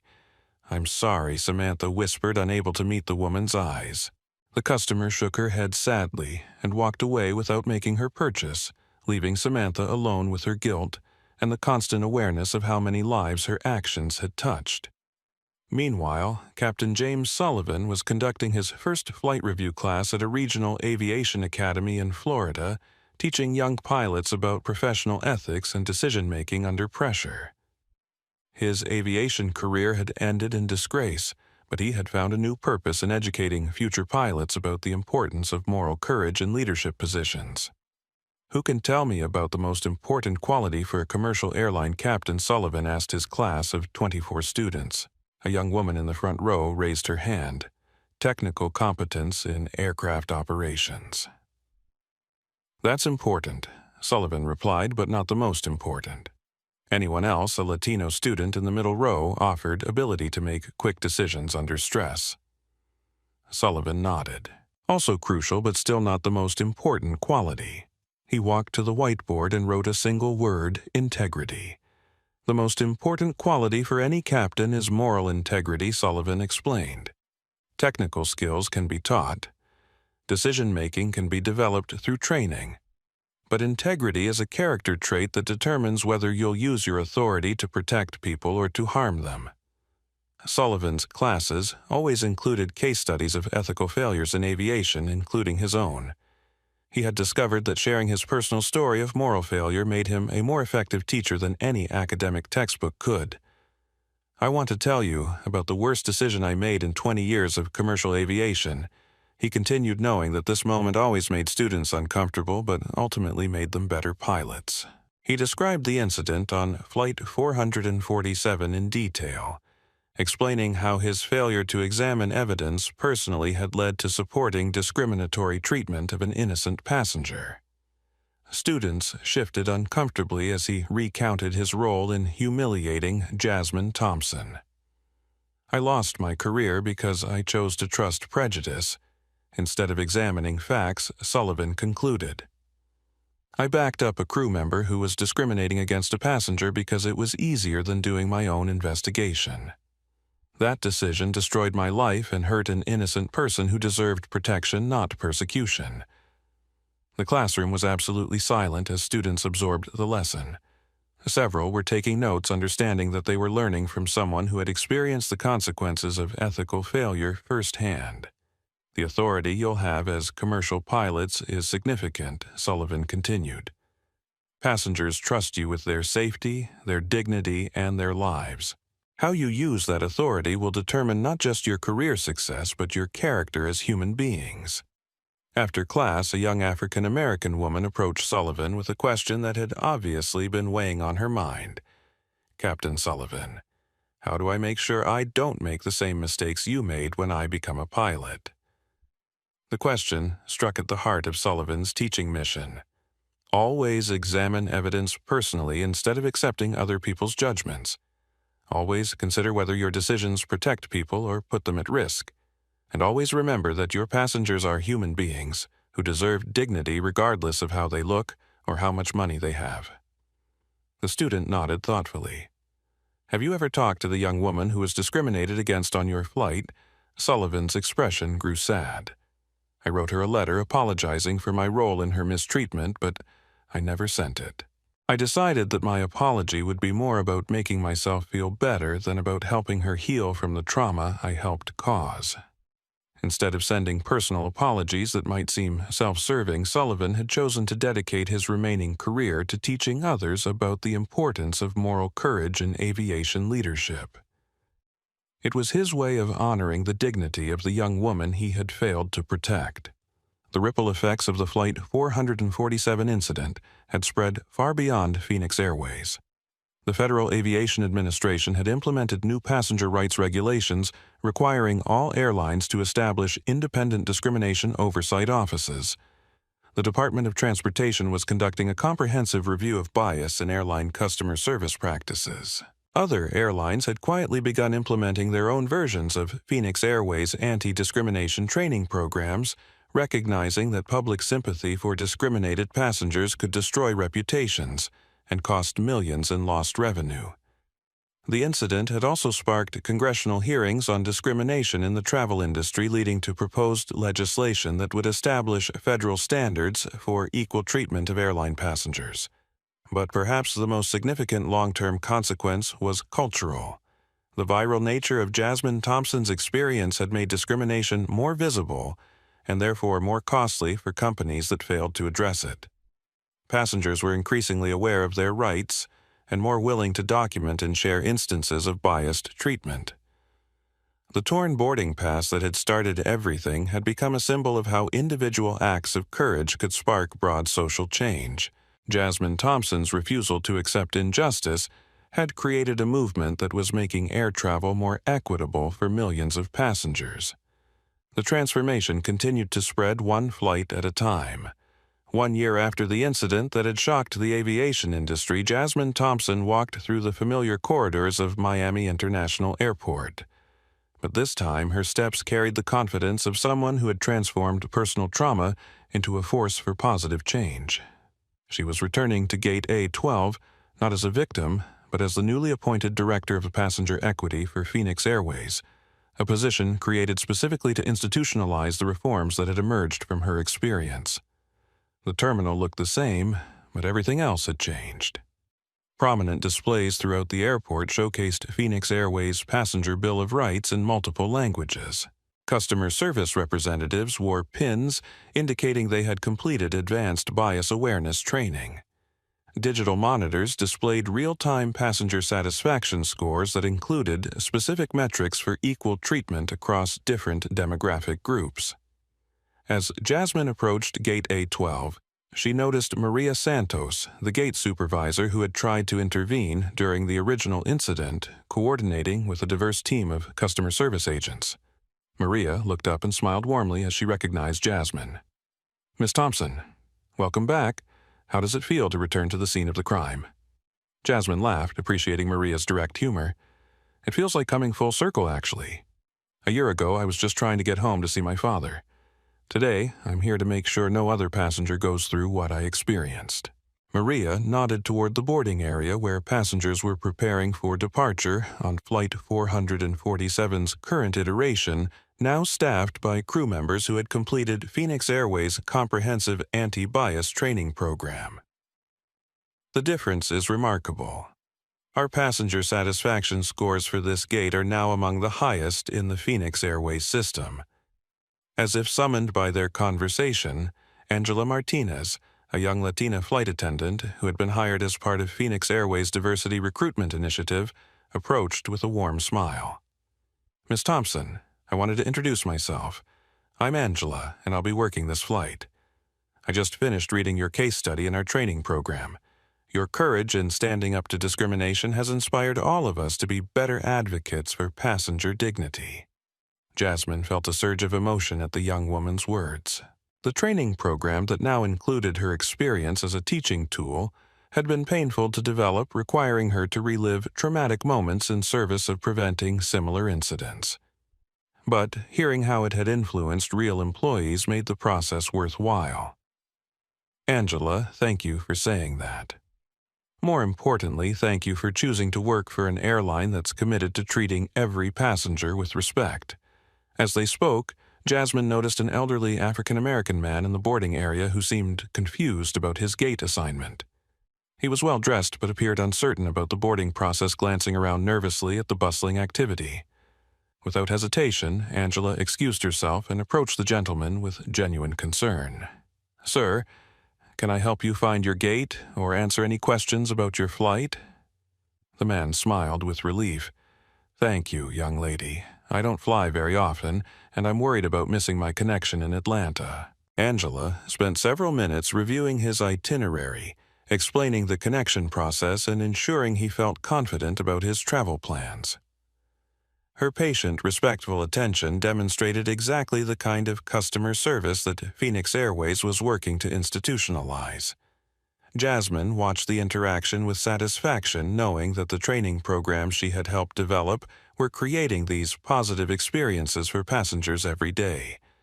The systematic changes implemented over the past year were yielding measurable results in customer satisfaction and employee performance. "Miss Thompson," a voice called from behind her. Jasmine turned to see Jennifer Walsh, the civil rights attorney who had witnessed the original incident and later became a mentor and friend. Jennifer was traveling to Atlanta for a conference on discrimination in the transportation industry, where she would present Phoenix Airways reforms as a case study in effective corporate response to bias incidents. "Jennifer, it's so good to see you. Are you flying to the conference?" "I am, and I specifically chose Phoenix Airways because I wanted to experience firsthand how the airline has changed. From what I've observed so far, the transformation has been remarkable." They walked together toward the boarding area, where Jasmine noticed something that would have been impossible. A year earlier, passengers from diverse backgrounds were being treated with identical courtesy and respect by airline staff. The passenger assessment protocols that had led to her harassment had been replaced with standardized procedures that applied equally to everyone. "The data supports your observations," Jasmine said, referring to metrics she monitored as part of her new role. "Discrimination complaints are down 93% across the Phoenix Airways system. Customer satisfaction scores among minority passengers have increased dramatically. And employee morale has improved because people feel good about working for a company that matches their values." Jennifer nodded approvingly. The business case for treating people well turns out to be pretty compelling. As Flight 447 began boarding, Jasmine observed the process with the professional eye of someone responsible for ensuring equitable treatment. She noted how crew members greeted passengers consistently, how boarding procedures were applied uniformly, and how any questions or concerns were handled with patience and respect. The transformation was particularly evident when she noticed a young black woman in casual travel clothes approaching the first-class boarding line. A year ago, such a passenger might have been subjected to suspicious scrutiny or additional questions about her ticket validity. Today, Angela Martinez greeted her with the same professional warmth she offered every passenger. "Good morning. I see you're in seat 2A today. That's a wonderful spot with a great view. Can I help you with anything as you board?" The woman smiled and thanked Angela before proceeding onto the aircraft without incident. The interaction was unremarkable in its normality, which was exactly what made it remarkable as evidence of cultural change. "That's what success looks like," Jennifer observed, having noticed the same interaction. Ordinary courtesy extended to everyone regardless of their appearance or assumptions about their economic status. Jasmine nodded, feeling a deep sense of satisfaction at witnessing the positive changes that had emerged from her painful experience. The young woman boarding Flight 447 would never know that her seamless travel experience was partially the result of reforms sparked by discrimination against another passenger in that same seat exactly 1 year earlier. As the flight departed on schedule with no incidents, no complaints, and satisfied passengers, Jasmine reflected on the journey that had brought her back to Gate A12. The torn boarding pass that had symbolized her humiliation had ultimately become the catalyst for transformation that protected countless other travelers. The girl who had been targeted for discrimination had become the woman leading the fight against it, turning personal pain into institutional change that would benefit passengers for generations to come. Standing in the airport where her advocacy had begun, Jasmine Thompson understood that her real flight was just beginning. 6 months later, Jasmine Thompson stood before a packed auditorium at the International Aviation Conference in Geneva, delivering the keynote address to airline executives from 43 countries. The same quiet strength that had carried her through public humiliation now commanded the attention of industry leaders who had come to learn how Phoenix Airways had transformed discrimination crisis into competitive advantage. They tried to tear up my ticket. Jasmine began, her voice carrying clearly through the hushed auditorium, but they couldn't tear down my dignity. And sometimes that's all it takes to change the world. The audience of airline CEOs, government officials, and passenger advocacy groups sat in absolute silence as she recounted the incident that had sparked global conversations about bias in air travel. When that boarding pass was torn in half, something broke that went far beyond a piece of paper. Trust was shattered between passengers and airlines, between employees and management, between what we promised as an industry and what we actually delivered. She clicked to her next slide, showing passenger satisfaction data from airlines that had implemented Phoenix Airways' anti-discrimination protocols. But here's what we learned: fixing broken trust creates stronger relationships than never breaking it in the first place. Airlines that have implemented bias-free service protocols aren't just avoiding discrimination lawsuits. They're earning customer loyalty, improving employee morale, and increasing profitability. In the audience, Nathan Thompson watched his daughter with immense pride. The young woman who had called him for help a year and a half ago was now teaching industry leaders how to build more equitable businesses. The passenger sitting next to you might be a future CEO, a brilliant scientist, a devoted parent, or simply someone who deserves basic human dignity. Jasmine continued. You can't tell who deserves respect by looking at them. Everyone deserves respect because they're human. Her closing words would be quoted in industry publications and government reports for years to come. We have a choice as an industry. We can continue treating passengers as potential problems to be managed, or we can treat them as human beings whose dignity matters more than our assumptions. Phoenix Airways made that choice, and it changed everything. The standing ovation lasted 4 minutes. 12 airlines signed commitments to implement similar reforms before the conference ended. As Jasmine left the stage, she thought about the scared college student who had simply wanted to fly home to see her father. That girl's refusal to accept injustice had created ripples that were still spreading around the world. Later that evening, as she reviewed messages from passengers whose travel experiences had improved because of the changes sparked by her advocacy, Jasmine understood that her true destination had never been Atlanta. It had always been here, a world where every passenger could travel with dignity, where discrimination was unthinkable instead of routine, and where a torn boarding pass could become a symbol of positive change rather than personal humiliation. The flight that began with bias had landed at justice, and the journey was just beginning. If this story moved you, I want you to do 3 things right now. First, hit that like button, because stories of justice and courage deserve to be shared. Second, subscribe to this channel and ring that notification bell so you never miss our next powerful story of people standing up for what's right. And third, share this video with someone who needs to hear it, because every time we share stories of dignity triumphing over discrimination, we make the world a little bit better. Drop a comment below and tell me, have you ever witnessed discrimination, and did you speak up? What would you have done if you were on that flight? Your voice matters, and I want to hear from you. Remember, they can try to tear up your ticket, but they can never tear down your dignity. And sometimes, standing up with quiet courage is all it takes to change everything. Thanks for watching, and I'll see you in the next one.